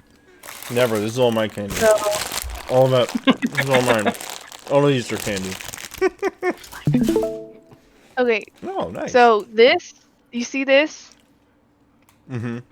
Oh, we're frozen. Hold on, it's loading. Jesus. Okay, there it goes. So That's a big hit. that's the snake. That's the snake. Wait, it's not showing. Do you see it, AJ? I see something that looks like a giant penis with a mouth on it. Oh, I'm not. Oh, wait, let me see. Is that what I'm better? supposed to be seeing? No, can you see now? Is it full Oh, in? sweet, I was right. It's a giant penis with a mouth on it. Oh my goodness. AJ, no. Oh my goodness. Anyway, so yeah, he's a snake, and You so say so. that would be Steve. Interesting. Stop. Anyway, so Lil Nas is both of these characters, I believe, but the one with the dreadlocks is Adam, And Steve is the snake and so penis thing. and Steve is the snake. Okay, and that's like one of the first scenes he when you get into it, and then let me see if I can find the SpongeBob thing real quick. But so like I was saying, yeah, he did get on a stripper pole and just like wee all the way to hell. So yeah. If you're gonna go to hell, go there like a boss. That's right. Mhm. So I remember you talking to me about this, and you were saying how it's very like it inspires a lot of, or maybe not inspires, but talks about a lot of issues with like LGBTQ and all that kind of stuff. Mhm. So what kind of message is that saying for a lot of that? His message basically is like it's okay to be gay, even though it's like still kind of closeted, and like he is saying that if you are gay and if you do gotta go to hell, dance on the devil's lap, I guess. I don't. No, that Don't is know. a very no. I think that's a very interesting thing to bring up because myself, I'm not very religious at all, honestly. I'll say that. But I did go to church for a while, for like a good year or two, and to experience what it's about, because I never did that as a kid. I never experienced it. And listening to them preach and all that kind of stuff and talk about how, like homosexuality is not allowed. But what I find is weird is like, I don't want to get like super religious or anything, but I think that's kind of BS. Honestly, I'm going to throw it out there. I don't think people should be kind of like forced into a corner being like, oh, well, you can be gay, but you're going to go to hell. So sorry. Like, no, that's not how that works. I'm sorry. People can love whoever they want to. And the biggest thing about like the Bible, from what I understand, is that Jesus loves everybody. So why would he hate on people that are gay or send them to hell because they're gay? Like, that just doesn't make any sense to me. So sorry if you disagree with that in the chat or anything like that, but that's just like, that's my take. And I think people should be allowed to express themselves in any shape or form, whether it's sexuality, gender, any of that kind of stuff. Two consenting adults in my opinion. I don't care what you do in the bedroom. Right, Not affecting exactly. my life. It's not my business. It doesn't affect me. So why would I hate on that person for it? You know what I'm saying? Exactly. Yeah, so The thing is, I try to literally prove this to, or at least try to let religious people and all that at least see how I see it, because I do respect their beliefs. But on the other side, there's all kinds of different people, like at drag shows, people protest. I love drag shows. Yes. They get me usually involved most of the time. Like, I literally had a drag queen tell me that I needed to take my shirt off because I was being sassy, and then would not let me put my shirt back on. True story. Okay, wait. No. We don't just go ahead and go start this conversation and then try to gloss over. I wasn't glossing. There's no glossing. Off. Yeah. Actually, you did kind of just like go straight into the. So, okay. So you were being sexy, so the whole entire answer was to take your shirt off. Yeah. She was like, yes. She was like, you're being sassy. Yes. You need to take your shirt off. And I was like, no. And then she came over and made me take it off. Like, almost kind of took it off of me. And you then wouldn't give it back. Huh? You have to obey. I don't gotta do shit. Yeah, so after that, but she also fed me shots of alcohol, so I was like, I'm not gonna argue. Yeah, you gotta do it then. Yeah, she was super cool. It was a lot of fun. You take your shirt off, I buy you beer for the rest of the night. All right, woo! Right, exactly. Yeah. So and I got to dance up on stage when I was kind of drunk too, so that was fun. that is on my bucket list. Oh, wow. Yeah, I mean, I love everybody, so unless you're an a-hole. Yeah. I mean, I'm an a-hole sometimes, but so you were. Right. So I've seen people like post pictures or whatever else. It looks interesting. Not my thing, but it looks interesting. I can see the draw of why people go there. So what is the whole entire thing, right? So you go there and it's a bar and it's a bunch of people. There's a bunch of different places. Like there's one in Houston that is called I don't know, but it's like a dine-in. It's like a pretty late, but they do perform and like you can get alcohol, and they're mainly in bars, because what are they performing though? Is it like a show like a dance show or something, or sometimes sometimes they sing, sometimes they'll dance, sometimes like a burlesque thing. Kind of, yeah, and sometimes they'll even put on like sort of like a fashion show sort of thing. Okay. Where they're like walking down the runway and then coming back, and I mean they're just, but sometimes they're just like telling jokes on stage too, which I love. Like they're extremely funny most of the time. Like they're just, and they interact with like the crowd and everything, and it's just a really fun experience. Like for anybody, I don't care if you're straight, you're gay, whatever. Like it's just, they're interesting individuals, and they're people. They are. Good Yeah. people. That's literally like it's so frustrating because people literally get killed over this. Yeah. And it's sad. Like I'm openly comfortable with my sexuality and who I am. And I could get shot one day just because I said that. Mm-hmm. I could get shot for going to a pride parade. And that's crazy. Well, I think right Because now, in terms of a lot of things, are more divided now. Our country's more divided now than ever, in every aspect. You know, it is sad. It really is. and literally like I keep telling y'all, I want to let people know that it's okay to be yourself. Mm-hmm. Right. Like Yeah. if you're big, if you're small, if you're black or if you're white, we all are the same. We all go through shit. Mm-hmm. We're all good people.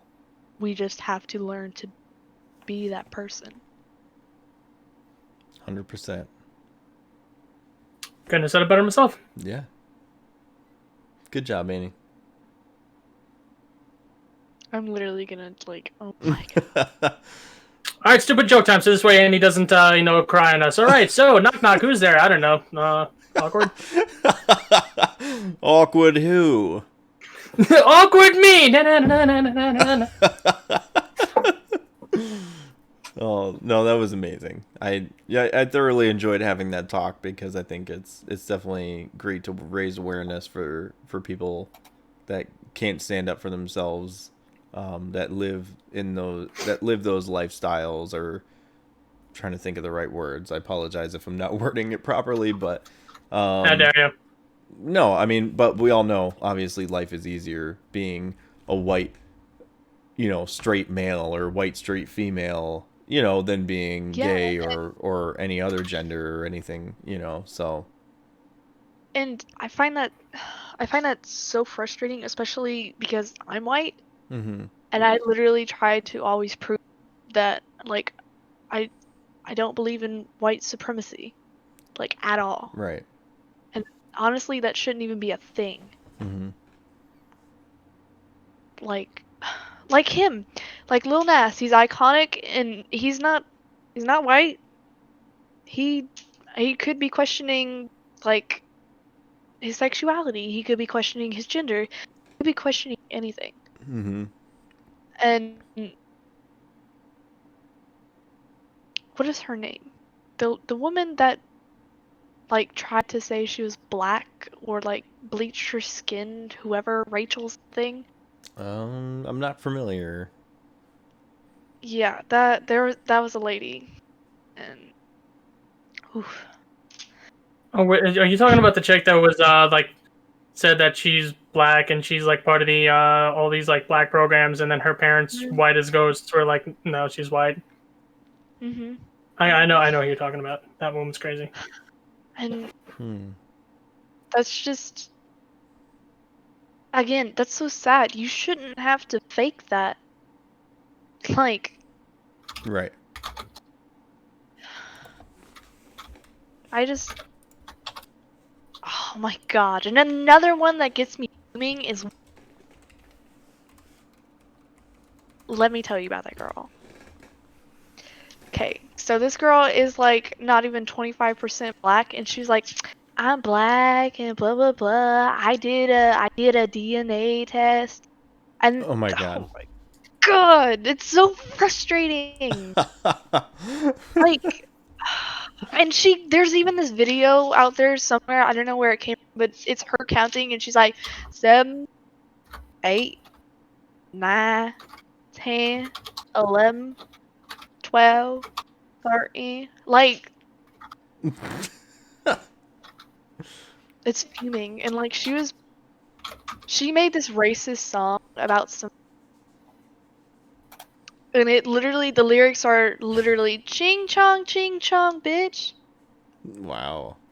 Wow, Yeah. you can't really get any more racist than that. No. Jesus. And that's like, oh my god. The worst thing is, these are people that are literally my generation and after. And We're it's doomed. just like, yeah, that's what I say every day. And that's why I'm like trying to make such a big movement to let people know those are just fools of themselves Yeah. that literally have no knowledge of culture or anything. Somebody in the chat says you're talking about Whoa Vicky. Yes, I'm talking about Whoa Vicky. Yeah. I haven't heard of that, but yeah, sounds Oh. extremely irritating. The name alone is just fantastic. Yeah, exactly. It's just What's your name? My name's Whoa Vicky. Yep. Come again. Want to hear my not racist song about Asian people? Oh my goodness. That's amazing. Fucking terrible. All right. So what do you say? We move on to the news section. yes. Please, Jesus. Let's forget about No, his this- name's Keith. Oh. Yeah, my name's not Jesus. Don't call me that. I don't like to be called that in person. He already said he's really not that freaking religious. Yeah, no. No. Okay. But AA Rob. I do know how to write a hella news article. Go on. Or not write a news article. Put a hella news section together. Let's get into the news section. All right. Oh. So the first bit we got here is I pulled this from The Verge, this article. It's CD Projekt Red talking about how they're going to be changing how they're making games after, obviously, we all know the disastrous Cyberpunk 2077 launch. What are you talking about? I want to without a hitch. Going for a potty break? All right. We'll see you back in 5. Soft 5. So that's 4.75 minutes. Probably not. She's like, I'm out of here. Fuck you all. Yeah, peace. So the studio basically outlined a number of ways they're going to be changing its development processes. Polish game studio CD Projekt Red announced sweeping restructure plan on Tuesday. This was, I think, like a week or two ago, actually. So, months after the disastrous launch of the much-hyped Cyberpunk 2077, one of the key goals of the new plan is changing the way the studio develops its games, according to the press release. The change will allow CD Projekt Red to work on multiple AAA games and expansions in parallel, starting in 2022. So I guess that means like they're going to be working on Cyberpunk as well as the Witcher games. Two separate, I guess like two different divisions of their studio are going to be working on them at the same time. Or however they're going to do it. That's just how I'm thinking.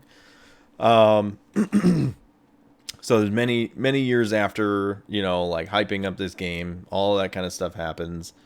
This has kind of led them to kind of restructure their entire studio. I see in the chat somebody says Cyberpunk was such a flop. I don't agree with that, and I will tell you why. Cyberpunk was an excellent game, but it was riddled with bugs. Doesn't mean that it flopped. It just means that it didn't do as great as it should have because of the engineering and how the bugs and everything.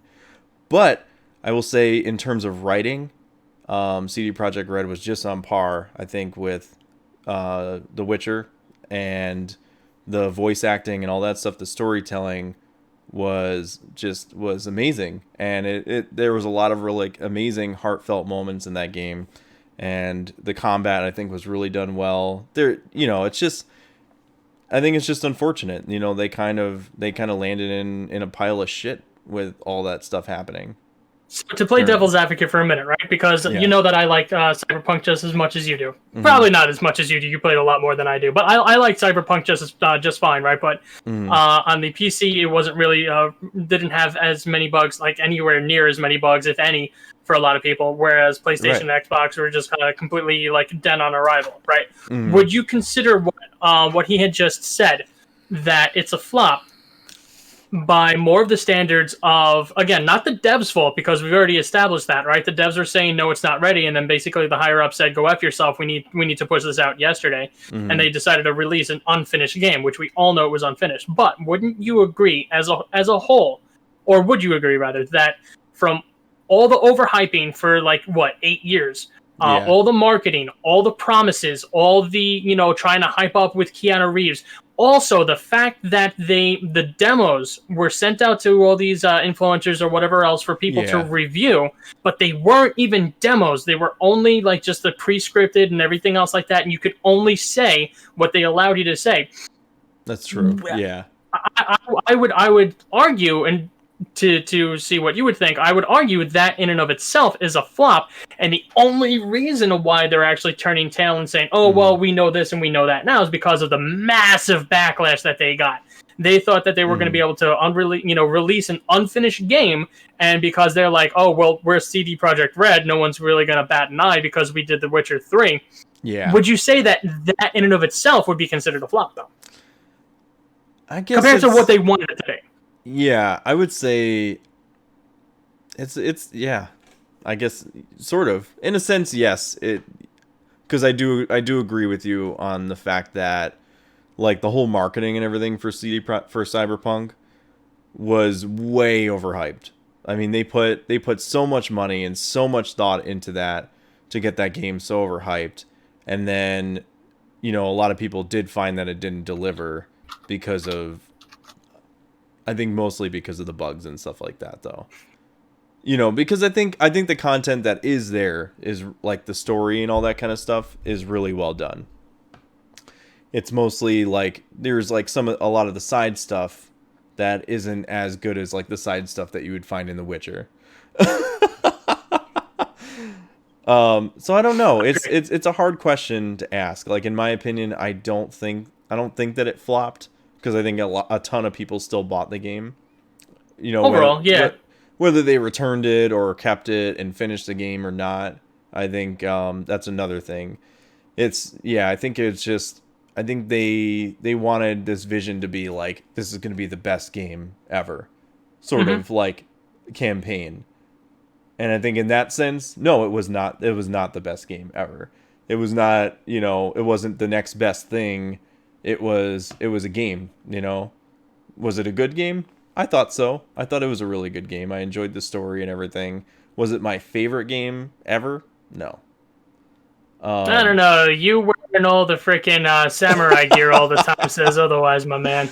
I do like the aesthetic, and I love that universe, and it definitely, like, playing the game gives me a ton of the vibes of, like Blade Runner and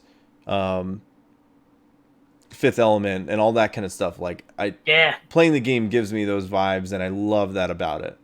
And there's some things where it lands perfectly, and other times where it kind of lands on its head a little bit. So it's kind of like, it's iffy, but yeah, I don't know. I think some people kind of just, like, dismiss it, and I think it's, it's not fair to them, because they did put a ton of work into the game, and there is a lot of really good stuff in that game. I wouldn't say everything is gold from that game, but it has a lot of really good content in there, and, like, the main story itself, I think, is really well done.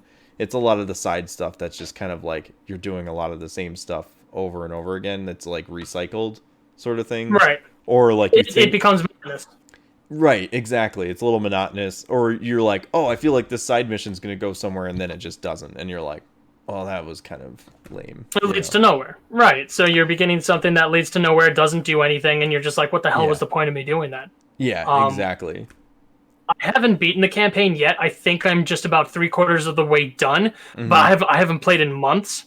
Yeah. I'm kind of just debating about whether to just finish the campaign, see what the rest of the story has to offer, and then try to replay it when it's all patched out in, like, the next month or so, which I think the next big patch is coming. No, actually, I think it's here already, because I got, like, a 13 gigabyte patch that's downloading. Yeah, they just came out with the patch this past week, I think.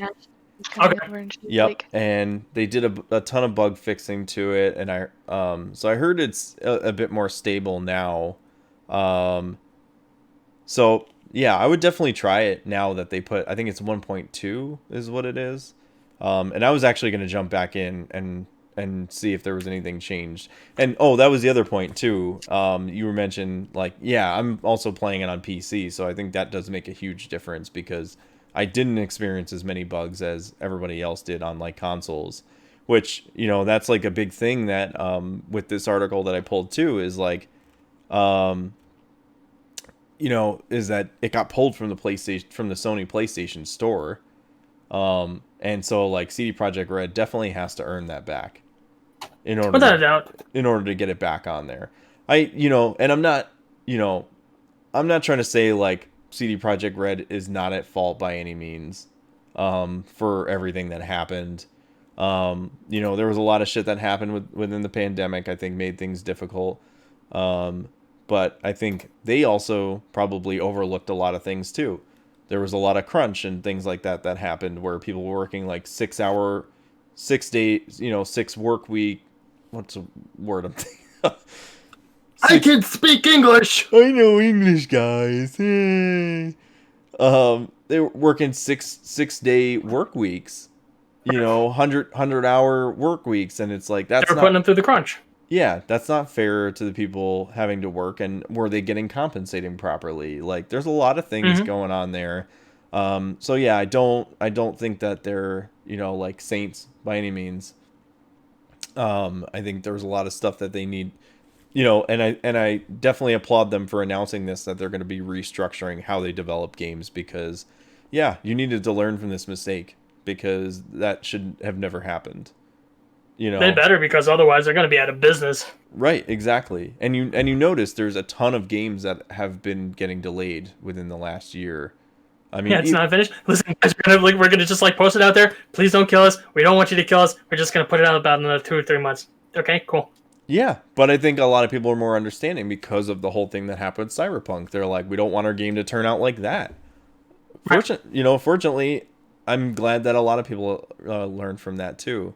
Because like one of the games I was really looking forward to was Deathloop by Arcane Studios. They did the Dishonored games and everything. That was supposed to come out in May, and I think it got pushed back to September. So I'm like, yeah, that sucks, because I really wanted to play that game, but at the same time, like, whatever. I mean, you know, honestly, take your time. I'm not like, there's plenty of games out there for me to play. My So backlog is huge. right, I'd rather have a working game than have to deal with a bug-riddled game like how Cyberpunk turned out when it came out. So Yeah, exactly. but yeah, so this is interesting. Seeing how they're going to be doing things. It says that they're recognizing that the years-long promotional campaign for Cyberpunk 2077 may have backfired. CD Projekt Red committed to the changing how it promotes its future games. Future marketing campaigns will be much shorter, with promotional content released closer to the actual release of the given game, presenting its operation on all supported hardware platforms. CD Projekt Red said the company is also committing to publishing a new roadmap each year. So that's really good to know that they're not going to be like, oh, we're announcing this game 8 years before release. I know they didn't want it to come out 8 years later, but it's like, you know, that was a extremely long campaign. I honestly, I hate when companies, you know, announce games like way too freaking early, because you know that it's always, they're setting themselves up for disaster. Mm-hmm. I mean, you look at the first Watch Dogs game. They announced that game so far in advance, and we saw like, you know, we saw it at E3. We saw it like ongoing. Every time we saw it, it was like less and less and less and less of what it originally was when they first showed it off. And then you also, like, that's the other thing, is you have people combating like, oh, it didn't look like it did at E3. Well, I mean, you need to announce. Suck it up. Right. I mean, yes, but also, like, you should be announcing it, like, maybe a year before it's going to come out. That way it looks pretty close to the way it's going to look when it comes out. Yeah, the whole entire coming soon thing, and it's like fucking taking like 5 years, and like, is that game even a thing anymore? Yeah, it's going to come out next year. Yeah. Not like in a couple of months or so?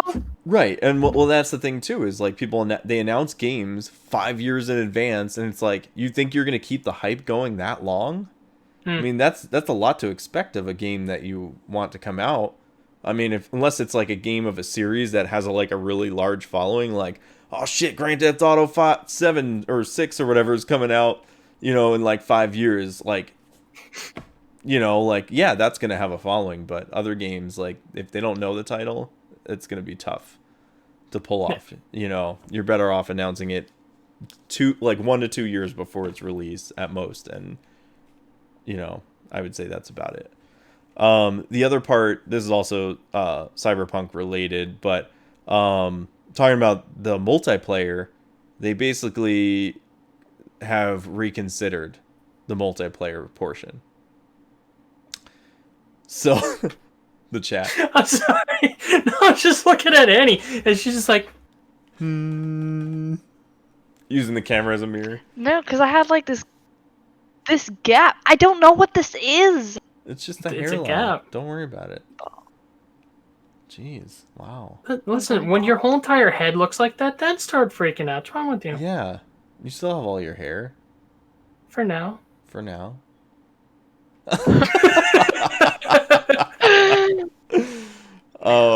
So yeah, I guess if you guys weren't familiar with this, Cyberpunk basically was going to have a multiplayer portion that was going to come out, I think later this year or next year. It was originally supposed to come sooner, but they decided to prioritize, like, with their timeline, fixing the game first before anything multiplayer was coming. At this point, now they've decided to basically scrap the whole multiplayer thing, because it was like another studio, I think, that was working on the whole multiplayer thing.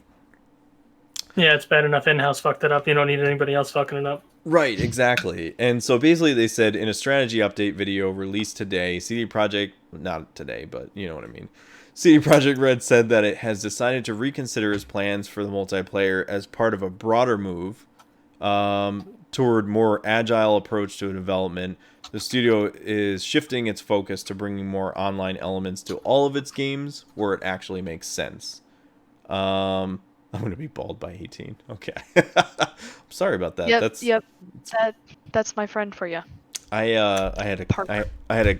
had my uncle went bald at like 18 completely. So I feel So did my dad. Yeah. Half my friends are actually bald. Really? And then half of them are fat and bald. So, I mean, I'm just an outlier. I just have amazing features, perfect hair, you know, an amazing body, beautiful face, you know. Sucks to be them, man. Sucks to be them.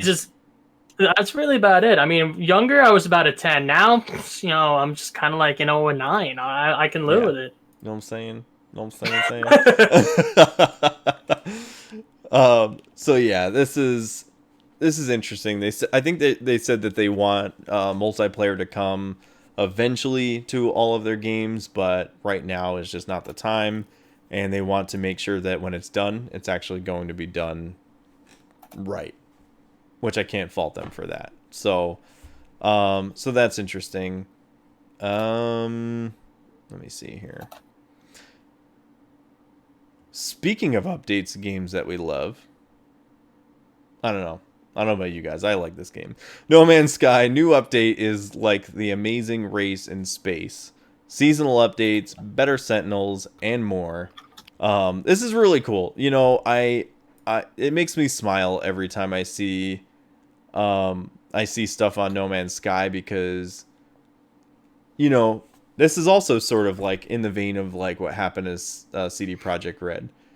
Took a while for them to come back, though. It did take them a while to come back. You know, like No Man's Sky came out, everybody like shit on it because they were like, this isn't what you guys promised. And then they kind of shut down, they put their heads down, they got back to work, finished the game, put it out, and totally changed everybody's mind on it. At least a lot of people's minds. You know, like I still went back, haven't played it, so I'm still on the fence. I would definitely try it if you liked the idea of what the game was, or if you did enjoy the game to an extent. I would say go back to it, because there's a lot more there now than there ever was. I haven't played any of it, to be honest with you. What was the other one with the Toys to Life that came out a few years ago that that had Star Fox in it? That's the game I downloaded. Oh yes, I know what you're talking about. And it's something similar.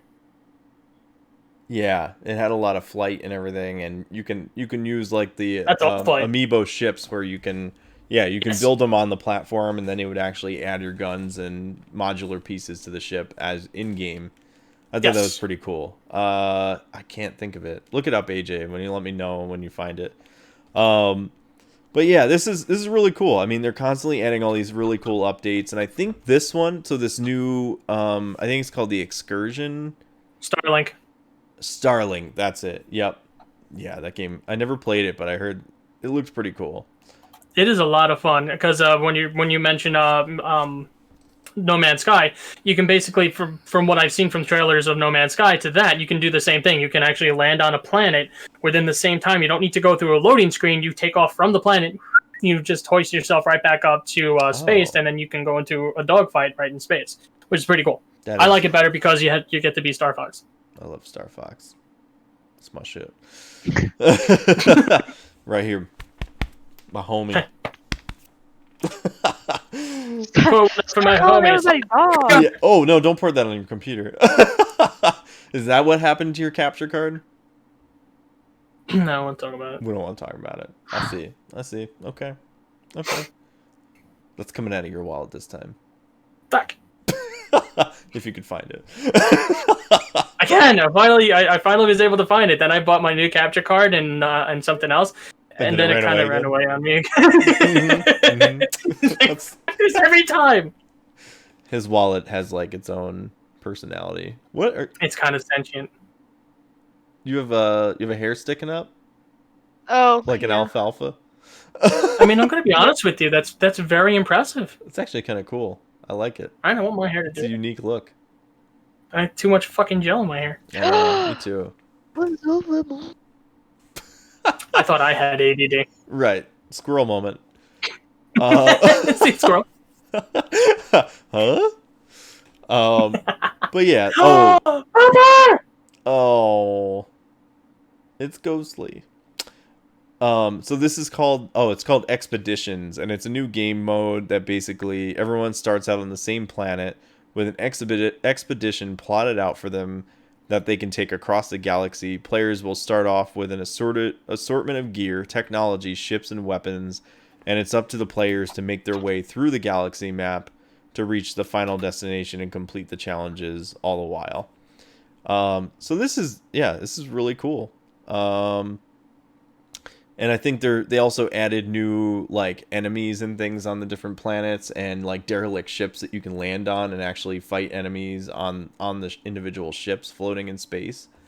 So I think like that's really cool. Like it seems like they're like just adding so much more into the game that to make it feel like this rich galaxy and universe that you're kind of like going through. So you can actually get out of the cockpit and like walk around and roam around, or you're just in the... Yeah. Okay, so you can actually, right off the bat, you can actually do a little bit more in that than you can in Starlink. Oh, yeah, that's right. Because I think Starlink is mostly, it's all flight, right? Yeah, it's all flight. Yeah, this is like, it's a first person / third person. You can switch whenever you want. But the other cool thing is you can also, I think it's cross-play, I want to say. Because my brother was playing on PC on Steam. I was playing on PC on Steam, but I was doing VR, and he was doing not VR. And we were playing together. He was doing not VR. He was not doing VR. Is that Microsoft, Sony? Who knows? It's not VR machine? No, but I think you can do crossplay, because you can also play like on PlayStation, it's on Xbox, and I don't think there's any sort of dedicated servers. I think it just goes across all of it. And I think they do that because it's not competitive against one another. So like you're not competing against other players with mouse and keyboard versus controller or any of that kind of stuff. So but I think that is really cool that you can play with non-VR and VR together in the same game. That is really cool. Yeah, I think that's really cool. All the vehicles and all that stuff. Yeah, it's a good game. So it looks like we got a lot of digital content coming our way. This just in. E3 is going to be digital this summer. The all-virtual event takes place in June. This is interesting. I mean, I'm not surprised, honestly. It seems like my surprise face. Right, exactly. Yeah. So E3 2021 is going to take place on June 12th to the 15th this year as a free, reimagined, all-virtual event. The Entertainment Software Association announced today, the ESA, the great ESA. Organizers announced that the lineup includes companies such as Nintendo, Xbox, Capcom, Konami, Ubisoft, Take-Two Interactive, and Warner Brothers. Konami? Yeah. Are they actually a company? Apparently, Do they know? Apparently they are again. What is happening? What bullshit. Yeah. So, I mean, that might... Remember, I think on one of the previous episodes we talked about them possibly outsourcing like a new Silent Hills game. And or a new Metal Gear game or something. So if I don't hear any of that news at this E3, I will riot in my place and destroy everything I own. that seems counterproductive. It actually does. I think that probably sounds worse. Oh my god. That's it! Okay, so you start grabbing that shit. Oh my god. Oh my god. Let's see. Yeah, so this is interesting. Sony still is notably missing from this list so far, but we have Take-Two Interactive, which I'm wondering if that has something to do with like Rockstar and like GTA possibly. That would be really cool. That would be really cool. Just speculation at this point, but it'd be really cool to see like GTA 6. Xbox and Nintendo were part of it last year, but Nintendo kind of did their own sort of thing more so. So I wonder what that means in terms of Nintendo joining. I don't know what to expect from Capcom, and it seems like Xbox has more stuff lined up now more than ever, I think, at this point. And Warner Brothers, I don't know. Maybe they're going to show more on that what was that? The Gotham Knights game? What are you doing? I'm sorry. Yes, Gotham Knights. What do you want to talk about? Oh my god. She's playing Where I am. playing with her face. It's her face, she can do whatever she wants with it. I mean, fair enough, right? I'm not her dad or mom. I'm not her dad. Or mom. brother. I'm not her Or dad. sister. Right. Or cousin. Yeah. Or second cousin. Yeah. Or grandpa. Wow. Okay, we get Actually- it. We get it. Actually, I am your grandpa. You're welcome. You know what? You'd make a good Les? replacement on my dad's side. Oh, okay. Well, there we go. I'll take that mantle. So, Gramps, Yeah. you were saying? Yes, I'm here. Oh, yes. I smell evil afoot. Evil! Evil.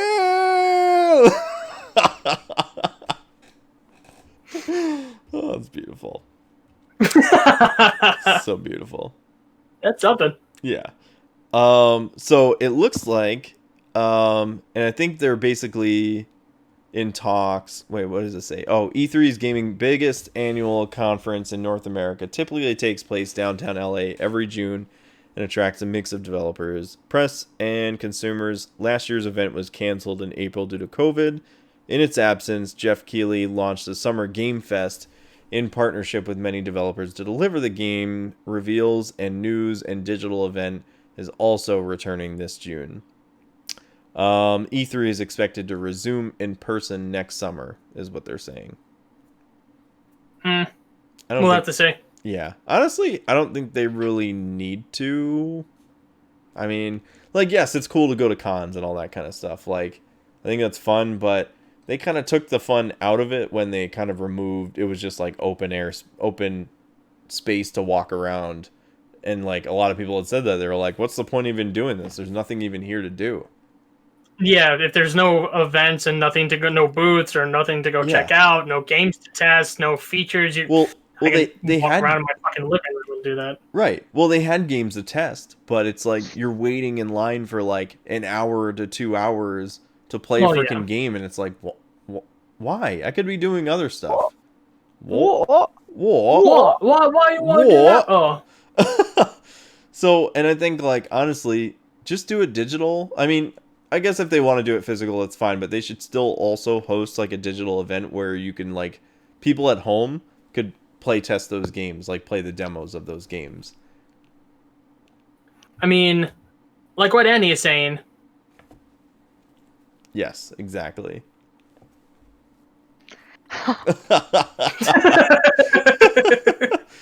I mean, And I agree with that statement wholeheartedly. yes, exactly. I just think I don't know. I just think it's like why is it that like people who get to go there are the only ones that get to play those demos? Those demos should be able to be played by anybody because if consumers can go there and press can go there, everybody should be able to play them and try them out and get feedback for the developers.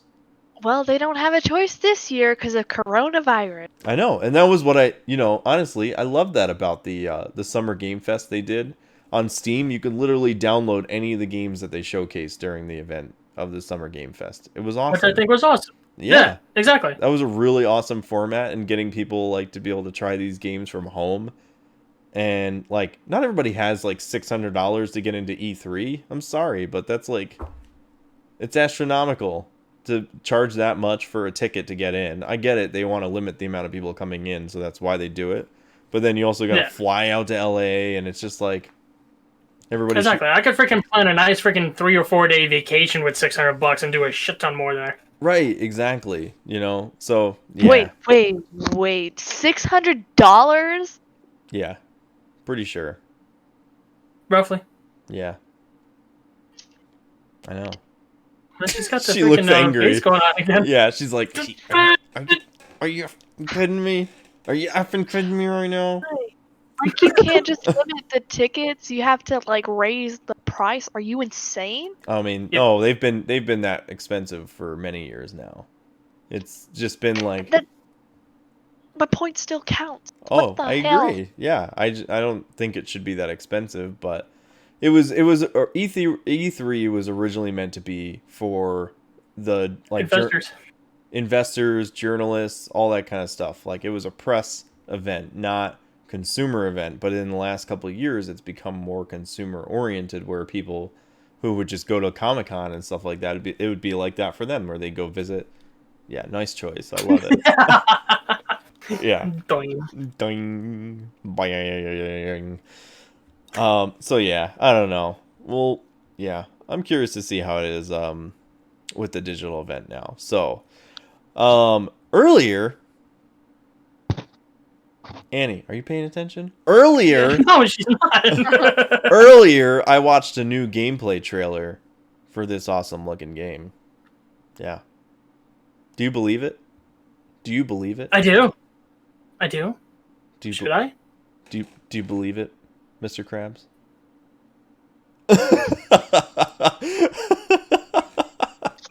Are you feeling it now, Mr. Krabs? Exactly. So that reference I get. Yes. So I watched this the day before. We talked about this I think a couple episodes back, but this is an exclusive gameplay trailer from the game the day before. Very reminiscent of like The Last of Us sort of gameplay, kind of like post-apocalyptic in New York City. And it was like a 13-minute gameplay trailer. Looks freaking awesome. It's an open world MMO survival versus like The Last of Us being single player. And it's like post-pandemic America, flesh-hungry infected, survivors killing each other for food and weapons and cars and all that stuff. Like there's vehicles to drive and all that stuff. Looks freaking awesome. I don't think there's a release date still, but I think last time they said it was coming soon. AJ, you want to double check on that for me? See if you can find anything. AJ. What's the game called? Or Annie. You can check too instead of playing with your hair. She's also doing this. That's true. Yeah, she's got to look good. She's got to keep the fashion going on the show. Mm, Yep. I'm the only stunning person here. Thank you. Wow.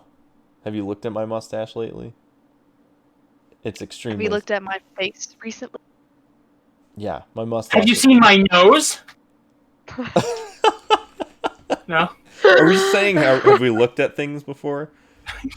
Rick, are you just looking at things and just like, shouting that, I love lamp! Yeah, pretty much. Exactly. What- It's called The Day Before. The day before. Yep. I'm gonna scream that in you. Brick, where'd you get a grenade from? That escalated really fast. You should probably lay low for a while. You might be wanted for murder. Yeah. You killed a man with a trident. Yeah. Yeah. Dude, he was drinking one of my favorite beers at the time, too. I know. Miller High Life, dude, so delicious. Yeah, it's a great domestic. That's for sure. So, Q2 of 2021 is the release. Quarter 2021? Yeah, Q2. Oh, so Q2. So probably summer then I guess they're probably shooting for, but all right. Well, that's Thereabouts, cool. I would assume. Yeah, definitely go check out the exclusive gameplay trailer. I think it looks awesome. Definitely give it a shout out. Speaking of looking awesome, and I'm not talking about you. Annie's face. That is awesome, but I'm actually talking about Diablo 2 Resurrected. Yes. Oh, Do you like the Diablo games? That was a disapproving. No? You don't like Diablo? Annie, are you alive? Blink you- twice if you're alive. Yeah. The audio in the audio podcast they won't hear you. It's just going to be dead silence. You'll Good. just hear the disapproving. Good. Go. Dead silence as in she's been murdered. So this is cool. It's basically Diablo 2 Resurrected is a classic that gets a new look. Under the hood, it's the same game with some new quality of life updates. So I pulled this article from Polygon, and I find this really interesting because just the way he kind of worded it. It said Blizzard hasn't announced a specific release date for Diablo 2 Resurrected yet, but the game is coming to Nintendo Switch, PlayStation 4, PS5, Windows PC, Xbox One, and Xbox Series X. And I guess they alpha tested it on PC. Diablo 2 Resurrected is another one of those Blizzard games in which it's a remaster, not a remake.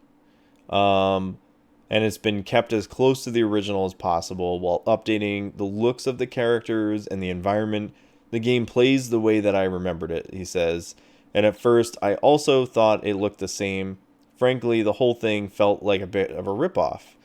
But then I hit the button that lets you hot swap from the updated graphics to the original, and my jaw dropped. The fact that You can do that on this one? Yeah. So that is really Nice. cool. The fact that Diablo 2 suddenly looks like a modern game released in 2021 isn't a missed opportunity. It's a gosh dang miracle, he said.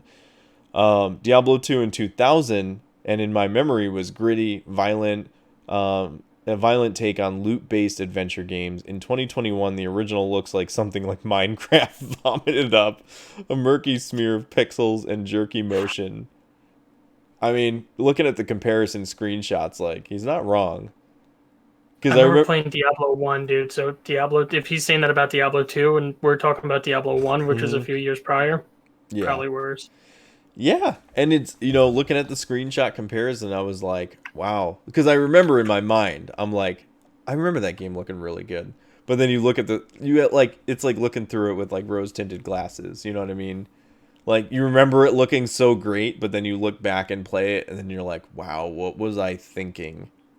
The game was probably a gigabyte or something. Right, exactly. Yeah.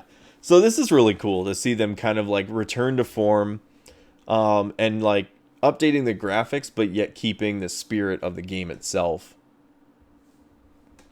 as close to the original as possible. I'm pushing on this wall. It won't fucking budge. Are we in Miami now? Yeah, I'm stuck in this box. Somebody get me out. Make an escape of emotion. um, so yeah, this is cool. He describes it as he says, "This isn't the Diablo I played when I was a kid, but it's in the same spirit, and it feels like a warm blanket on a chilly night." Very, very awesome. Like that analogy. I know. I love warm blankets on a chilly night. I like chili dogs. I like Sonic. Oh god. I love Lamp. Lamp. I love you. Come to me, my precious. That game was legendary back in 2000 when that came out. You know what? Or should I say, who is legendary? Me. Annie Morales. 0 for 2, son of a bitch. 0 for 2. I love it. Hideo Kojima is reportedly in talks with Xbox over the publication of his next game, and Phil Spencer was hinting at the potential partnership back in February.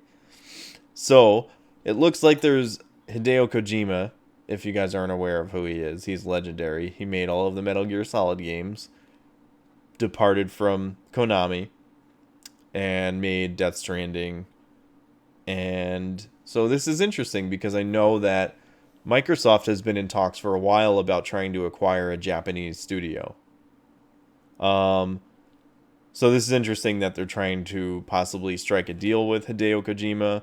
According to a report from VentureBeat, the Death Stranding and Metal Gear Solid developer is in talks with Microsoft about publishing the next game, according to a source familiar with the matter.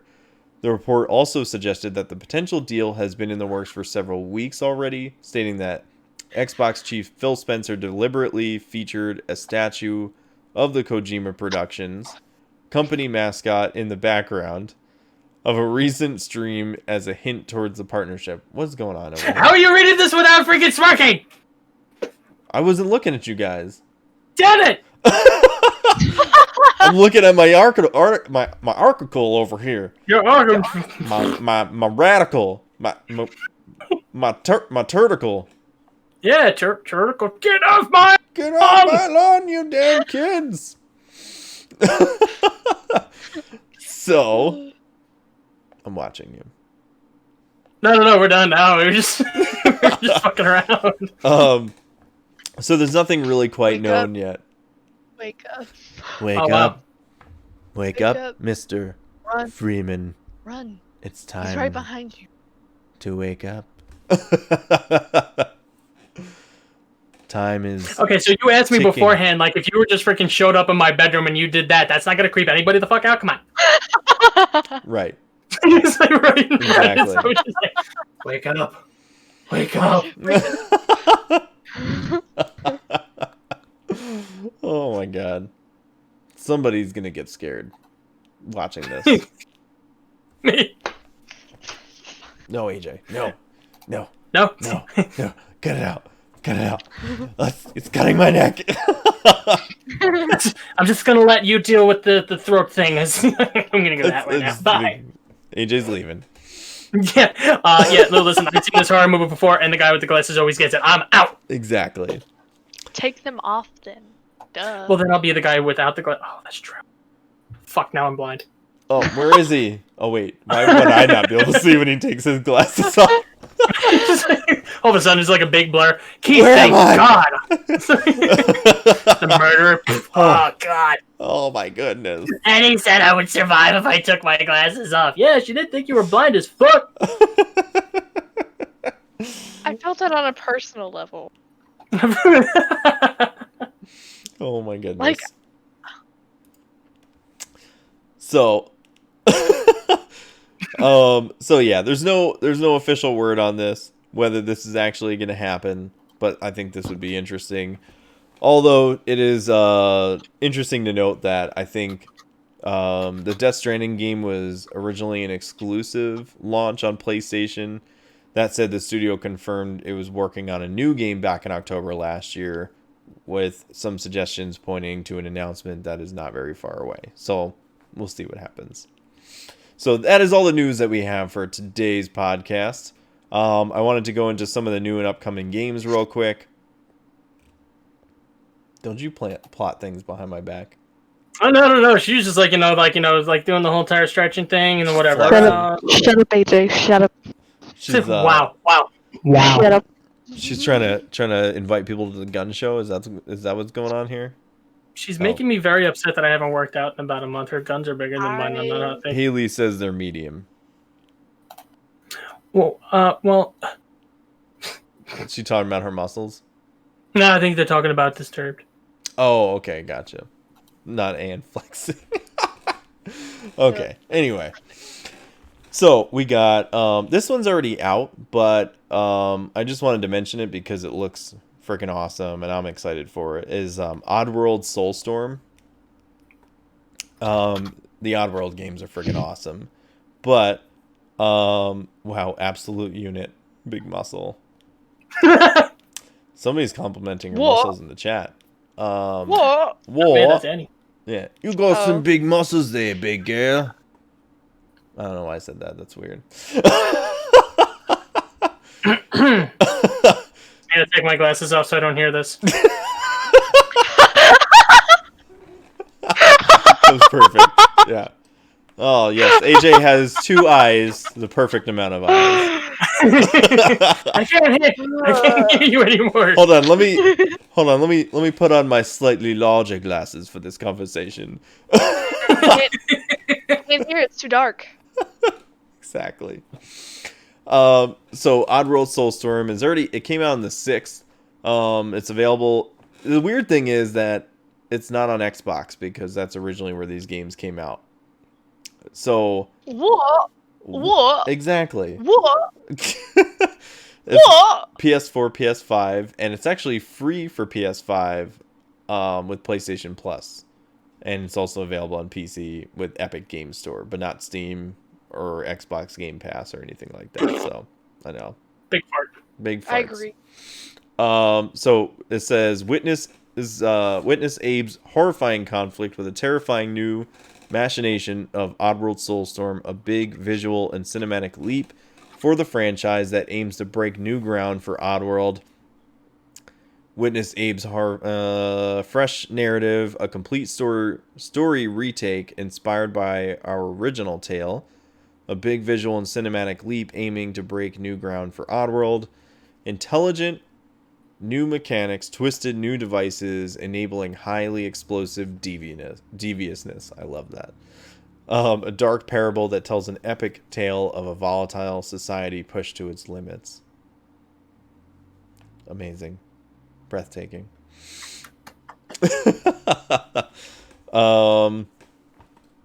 Let's see. We have The Legend of Heroes, Trails of Cold Steel 4, I think it is. Launches on PC and Nintendo Switch on April 9th. Oh, that's today, actually. It's already available on Nintendo Switch, PS4, and Stadia. And this is the 4th and final game of the Trails of the Cold Steel series. And it's the latest game in the Nyan Falcon's long-running Legend of Heroes Trails series. So I guess this plays very similar to like the most recent one, 3. It's like a very traditional JRPG with turn-based battles, bringing back features such as order system, orbment system, mini-games, battle commands being mapped to specific buttons rather than various menus. Each character from the new class in the game has new, unique S-craft techniques in combat. Additionally, characters utilize lost arts, returning from the Trails Cold Steel 2, which are significantly more powerful than the regular arts, but expend a full EP gauge. So this is pretty cool. This one I'm really excited for. It's the Saga Frontier Remastered. And this is coming to Nintendo Switch, PS4, and PC. Also on Android and iOS. April 15th, 2021. I know somebody who's going to love this game. Not Annie. Not AJ. Damn it! Can it be me? I'm over 3 now. Leslie. Oh, sweet Jesus. because I know she loves the saga Sweet games. Jesus. Yeah. No, I'm sure you guys would love this game too. No, it's a remastered of the original Saga Frontier game. It looks freaking cool. Like the art style, I love the way they like totally redid it, but it still looks retro as hell. And it looks awesome. So excited. So, the classic Saga Frontier, originally released in the West in 1998, and returns on Saga Frontier Remastered. What's happening over here? I'm watching the chat. Not you, her. Oh, she like me making faces and playing with her hair and everything still? Yeah, she's putting on her own fashion show over there. I almost dropped my phone. Don't do that. That's expensive. Yeah. So this is an HD remaster that brings a strategic role-playing game from a new generation of gamers.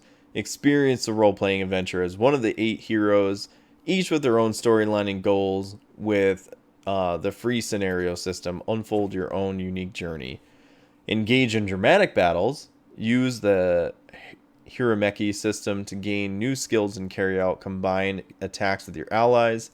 There is also a new main character called Fuse.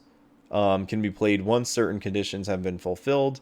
The Fuse scenario features great new tracks from Kenji Ito and its full new content.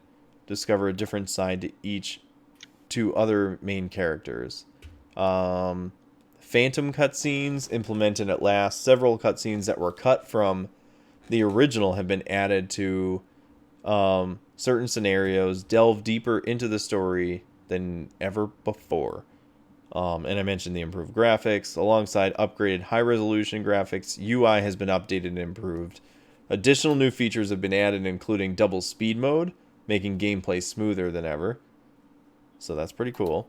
I like when they kind of like add some of those new features into like some of those old games that, you know, kind of needed some of those things to make them a little easier.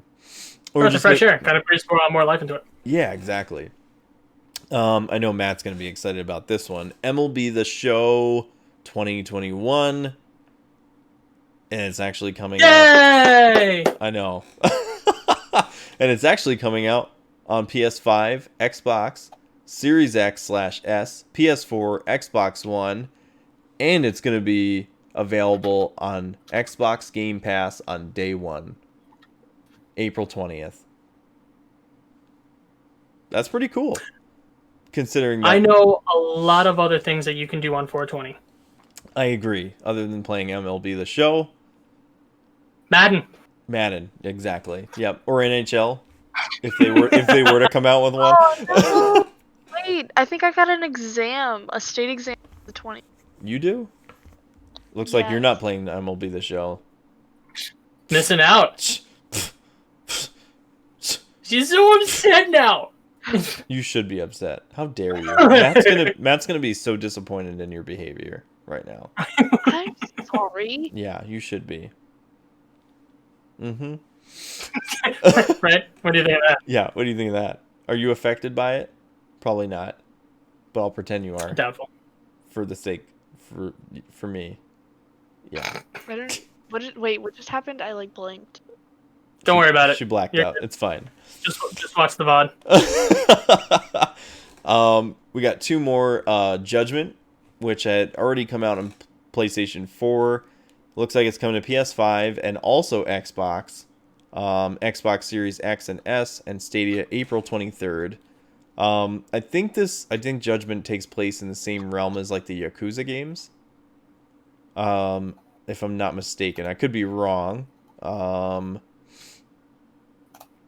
But yeah, it looks really cool. And then we also have Near Replicant 1.22474487139, and that's coming to PlayStation 4, Xbox One, and PC on April 23rd. I don't know if this is a sequel or not. I could be wrong. Judgment is a spin-off of the Yakuza series based on the story by franchise's longtime producer, blah, blah, blah. It takes place exact same city as 2018's Yakuza 6. Oh, interesting. Okay. Yeah, song. Dude, I can totally be your Jamie to your Joe Rogan. I got you. So much. You're awesome. Yeah, so I've wanted to play that game for a while, so I don't know. I wonder if that's going to come to Game Pass then. That would be really cool. I didn't see anything about it, but it's probably not in the realm of possibilities. Also, Nier. I've heard those games are freaking awesome. I've wanted to play those. Are you guys making faces at me? You think you're so cool? No. You think you're so cool making faces at me and whatnot? Wow. No, it's my fucking mic. I hear it goddamn buzzing. I can't get rid of it. So I'm looking in the chat here. Loonybird15. I'm playing Subnautica, and I just got the weirdest voice thing. PDA thing. Subnautica is so Yeah, cool. I've wanted to play that game. It looks really cool. That's on. I think it was free on PlayStation Plus, right? Recently. I think it is. I think it is. It on Game Pass too? Might be. My boy Jacksepticeye played that all the time, and it looks. Yeah, fun. I was literally just about to say I watch all the time, and I love. That's awesome. That's hilarious. Yeah, I want to. Yeah, it looks like a gorgeous game. I love the art style and everything like that. Waiting for BZ. It is on game. Yep, he said it's on game. What's that? Wait, Game Pass. What'd you say, Annie? Huh? I thought you said something. I thought you said something important, but you didn't, so it's fine. She did. You didn't hear that? She was. We're all like humming into the microphone. I used to literally Peace. Perfect. Yeah. So yep, he did say it's on Game Pass. So go check out Subnautica. That's another game that I need to freaking download that I'm not gonna be able to play because of other fucking games. Yeah, that is really cool. Continue. Yeah. So I think that's. Oh, Subnautica Below Zero, the second game. Oh, when did that come out? That came out like. The second one? I don't think the second one's out yet. I think No, it is. It is out. I've seen people play it. Really? Okay. Yeah, I thought he said he was waiting for it, but I don't think so. But like I've seen, like we said, Jack. I've seen Jack play the whole thing like one episode. I think he played it and when it was in beta, which was like about a year or two ago. I think he played through the whole entire thing at the time, and then recently, I think you're right. I think he did like a whole entire playthrough. Yep. Of the entire game. Yeah. Chat says it's in beta. It's finished. It's finished. It's finished. Got it. It's finished. Sounds a lot better than finished, anyway. So. Yep. Probably better than probably better than Cyberpunk if it's finished. Finish him. It's not finished, he says. Or he or she says. What? I'm sorry. I keep assuming I keep saying he. That's a dude. That's a dude. I know who that is. It is a dude. Okay. You know who it is? It's a dude. Oh, Looney Bird? And the chat also says I'm hooked on phonics. So go and play that now. I I don't don't know why know you're how to watching spell this phonics. stream right now. Go play Hooked on Phonics. You play Hooked on Phonics? Is that a thing? You can. Yep. It's called learning how to speak English. Unless you want to go play Hooked on Ebonics, then you're not in the right place. Damn you with that. Damn you kids and your microphones and your loud voices. Get off my podcast. You and your hippie hops and your rap music. I was invited. Exactly. Like, I don't. Were you though? I mean, Yep. Drop mic, yes. All right. So we're finished with the new releases. The next section is our Pixel to Pixel. We're reaching out to streamers, YouTubers, podcasters, even prop game merch creators and artists, anybody within the gaming space. We're looking to help people get recognized, connect them with others that can help them get started if that's what they're looking to do, or interview people who are experienced in the industry that we can help get those answers to questions that people are interested, getting insight on how to get started. That's for Content Creation Corner. Personally, we all know how difficult it can be to start a channel or start a project, your passion project, and get it off the ground. So, I mean, we're not professionals by any means either, but I mean, what better way to do it than to do it together and help each other out and support one another. So, So message us. You can find me on Instagram at digital_denizens and let me know if you want to come on to the show. We can talk about what you do, why you do it, and what keeps you going. Or if you want to ask questions, you can shout out or social media, and we can get you the answers you're looking for. And if you're watching the video, you can find the links down below.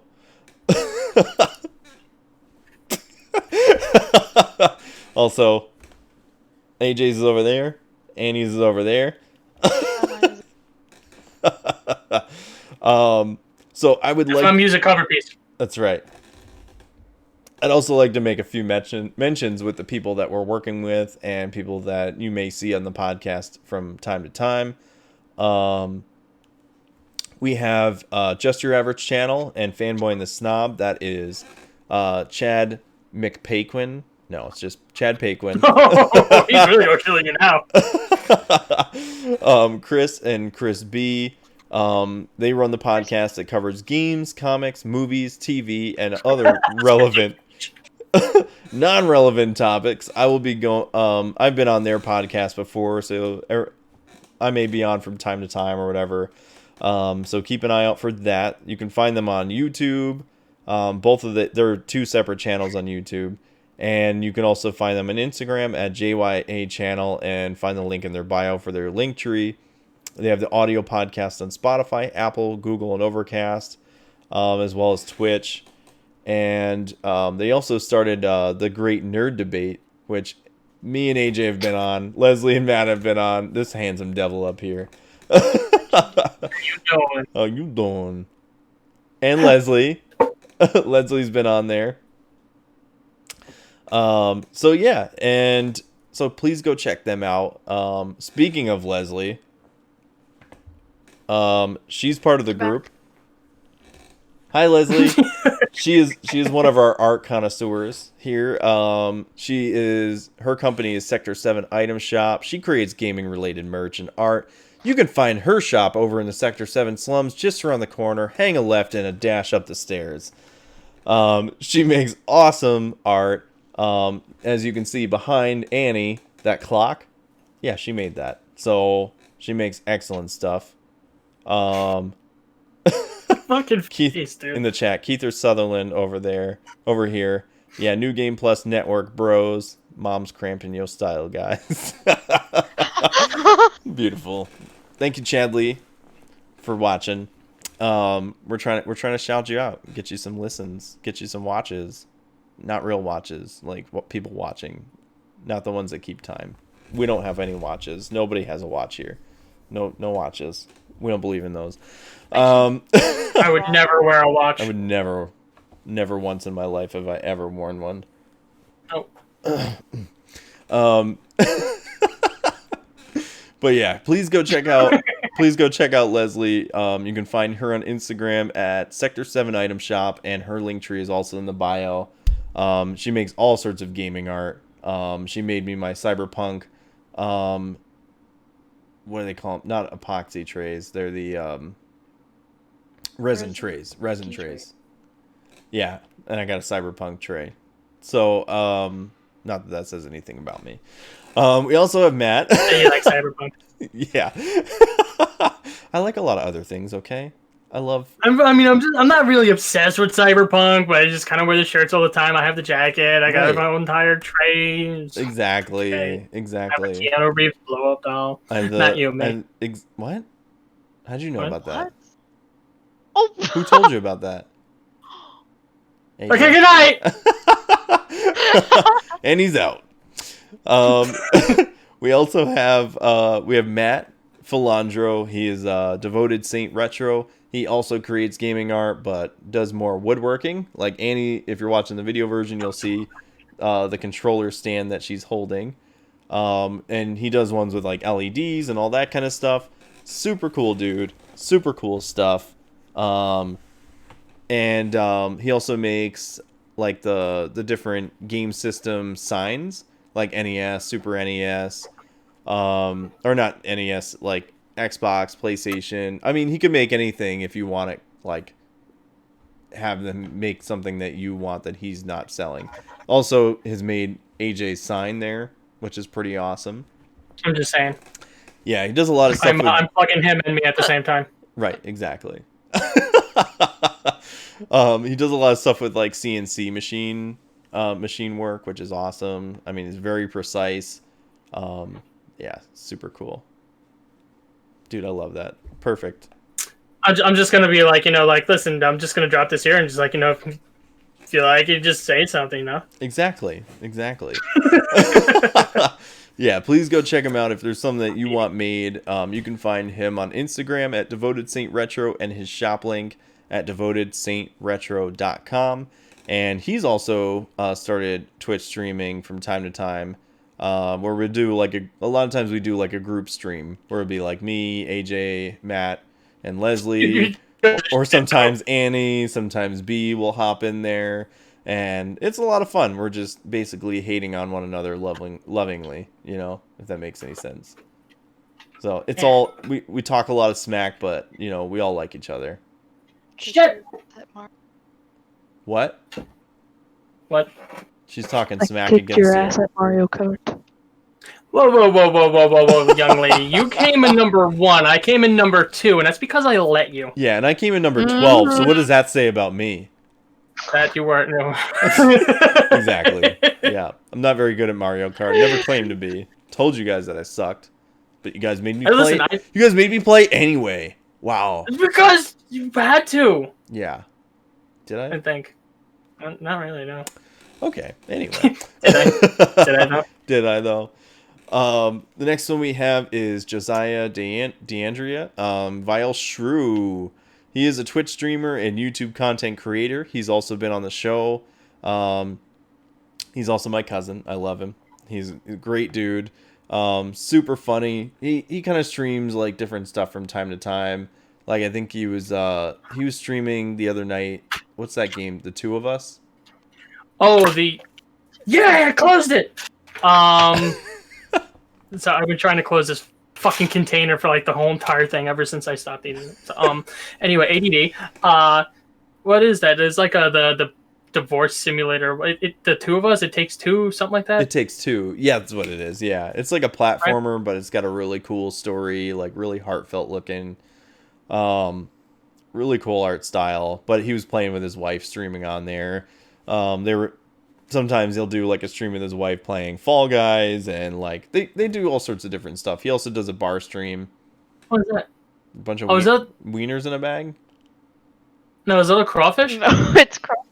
Oh, it's crawfish. crawfish. My bad. She just had like the biggest smile. That was adorable. That was adorable. I'm not gonna say anything, but Yeah. I can't handle. Just can't handle it. Can't handle it. Can't handle the truth. You can't handle the crawfish. All right. We're almost done, guys. We're rounding this out. It's okay. So yeah, he's a really funny dude. He also does bar streams where he'll do like really cool mixology on the stream, which is a lot of fun.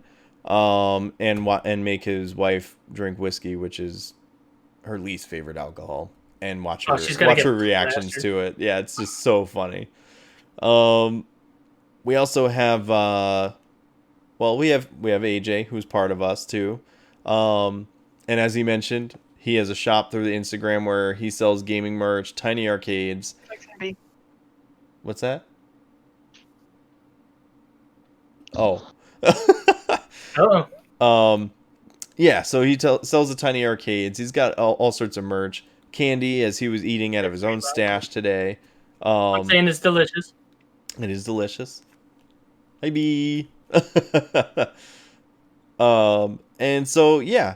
And he also does Twitch streaming. He's been doing Stardew Valley, Blue Fire, and Uncharted 2. And then I think he's going to start doing the Ys Origins. I have no idea what's next. It's a surprise even to me! Yeah.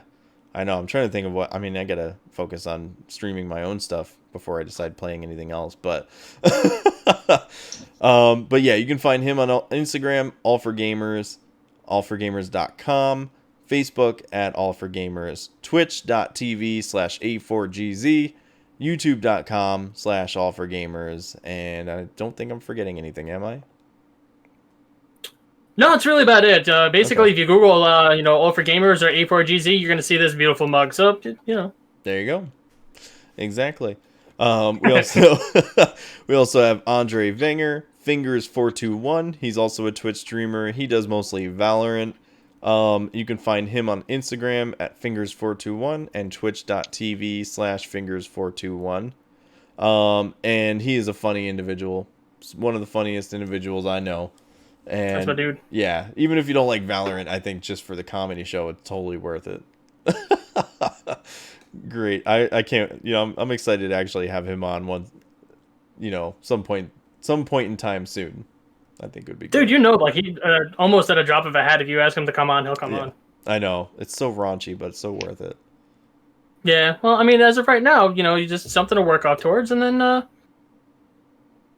I don't know, but it's something to work out towards. What are we working towards? Fucking know. Being more raunchy? I think we can manage. Yeah, We manage that on our own. Listen, we were just talking about freaking you taking your shirt off and drinking on and dancing on stage. Can you really get worse than that? I mean, yeah, but It was not worse. It was the greatest thing ever. I was asking, can it get worse than that? Stop talking smack. That's not talking smack. This is me talking smack. Smack, smack, smack, smack, smack, smack, smack, smack. That's funny. Try to say that with a straight face. That wasn't funny. Got him. Yeah. Got him. Got him. And the last one, I mentioned him a couple times here, but I just want to shout him out again because he was an awesome individual. Lent me the keys to his life in my hand. Kyle Berger, the developer of Pixelot, which is now on Android, iOS, and Steam. It has come out. Thank you again. I really appreciate the beta key. It's an old school pixel art style, turn-based Final Fantasy style game. Love it. It's awesome. You can find him on Instagram at iceburger3. His website is pixelotgame.wordpress.com. And yeah, go check out his game. It's a lot of fun. Super cool. Super cool. Super cool. Yeah. Yeah, man. All right, so the last bit here is our retribution/corrections. I mean, now that we're doing it live, you guys can put in corrections in the chat while we're doing it. But if you happen to listen to the podcast when we're not live, you can totally write in. We're counting on you guys to help us build this podcast, and it's something really great and worth your listen. So if we happen to get anything wrong or mischaracterize things from time to time, this is your opportunity to help support the show so we can set the record straight for future episodes. We're counting on you guys to hold our feet to the fire. Just don't burn us too badly. And if you're watching the video version, then you'll see the links down below to find us and write in. So one more time before we head out, we have Mr. A4GZ, AJ, Volpe, and where can everybody find you at, AJ? All for Gamers on YouTube, twitch.tv/A4GZ. Instagram is All for Gamers as well. I post up a lot of content. I try to post up some news throughout the day of what I can find about video game news. I try to be more like Annie and be very zen throughout the whole entire day, but nobody can be as cool as Annie. Word. Annie, save the best for last. Where can everybody find you at? A deep void. A deep void. Beautiful. Beautiful. You can find me on Instagram at nextgen_Ann, and you can find me on my personal Instagram, SLFR_CKS. You can also find me on YouTube, which I'm not going to say a bunch of those letters just so you can see it. It'll be linked. You should have your mom help you set up a link tree on your Instagram. That way people can just find it right there. I should. It's super easy. It takes like a couple minutes. I thought it was actually going to be a lot longer to set up, and I finally did it, and I was like, wow, that was actually the easiest thing I've ever done in my entire life. I just want to say that mine is better than all of yours because I actually put logos next to everything there, so it just automatically looks sexier. Oh, I just have a logo on my background in the. Oh no, I put my if you actually go to my link tree, actually I have the two my allforgamers.com and in the shop I have both of the number 4s there, and then I have the Oh, that's YouTube cool. with the YouTube logo, the Twitch with the Twitch logo, and I actually have it all set up to where when you click it, there's actually a thing like if you have your Twitch link on the link tree, you can actually open up the stream right then and there if you wanted to. But I would say that I would think it's probably a real pain in the ass because it doesn't look like you can actually integrate it with chat very well. Oh, okay. Oh, really? Okay. That's really cool. Yeah, I didn't know you could put those icons and stuff next to the actual like links and everything. So that's cool. Good to know. I've had a lot of free time. Yeah, well, I think there's a lot of customization I haven't really played around with in that, but yeah, super cool. All right, well, I'm the Gamer Stache. This is Mr. AJ Volpe, A4GZ. We have Annie Morales, also known as Snickle Fritz. That's my nickname for her anyway. We are all part of New Game Plus Network. We hope that you guys hit us up, join the family, the community, come and chat. Thank you everybody for who's watching this live. I really appreciate you guys watching. You guys are wonderful. We love you guys. Mwah! And that's all the time we have for today's podcast. We hope you guys enjoyed what you heard. We truly appreciate you guys tuning in for another episode of the Digital Denizens. You have no idea how much it truly means to me that we're able to do the podcast, that you guys listen right in, and as I always say, keep your ear to the ground for more to come very soon. Peace, guys. Have a wonderful night. Stay classy, San Diego. Right? Yeah. Fairly certain. Bye, guys.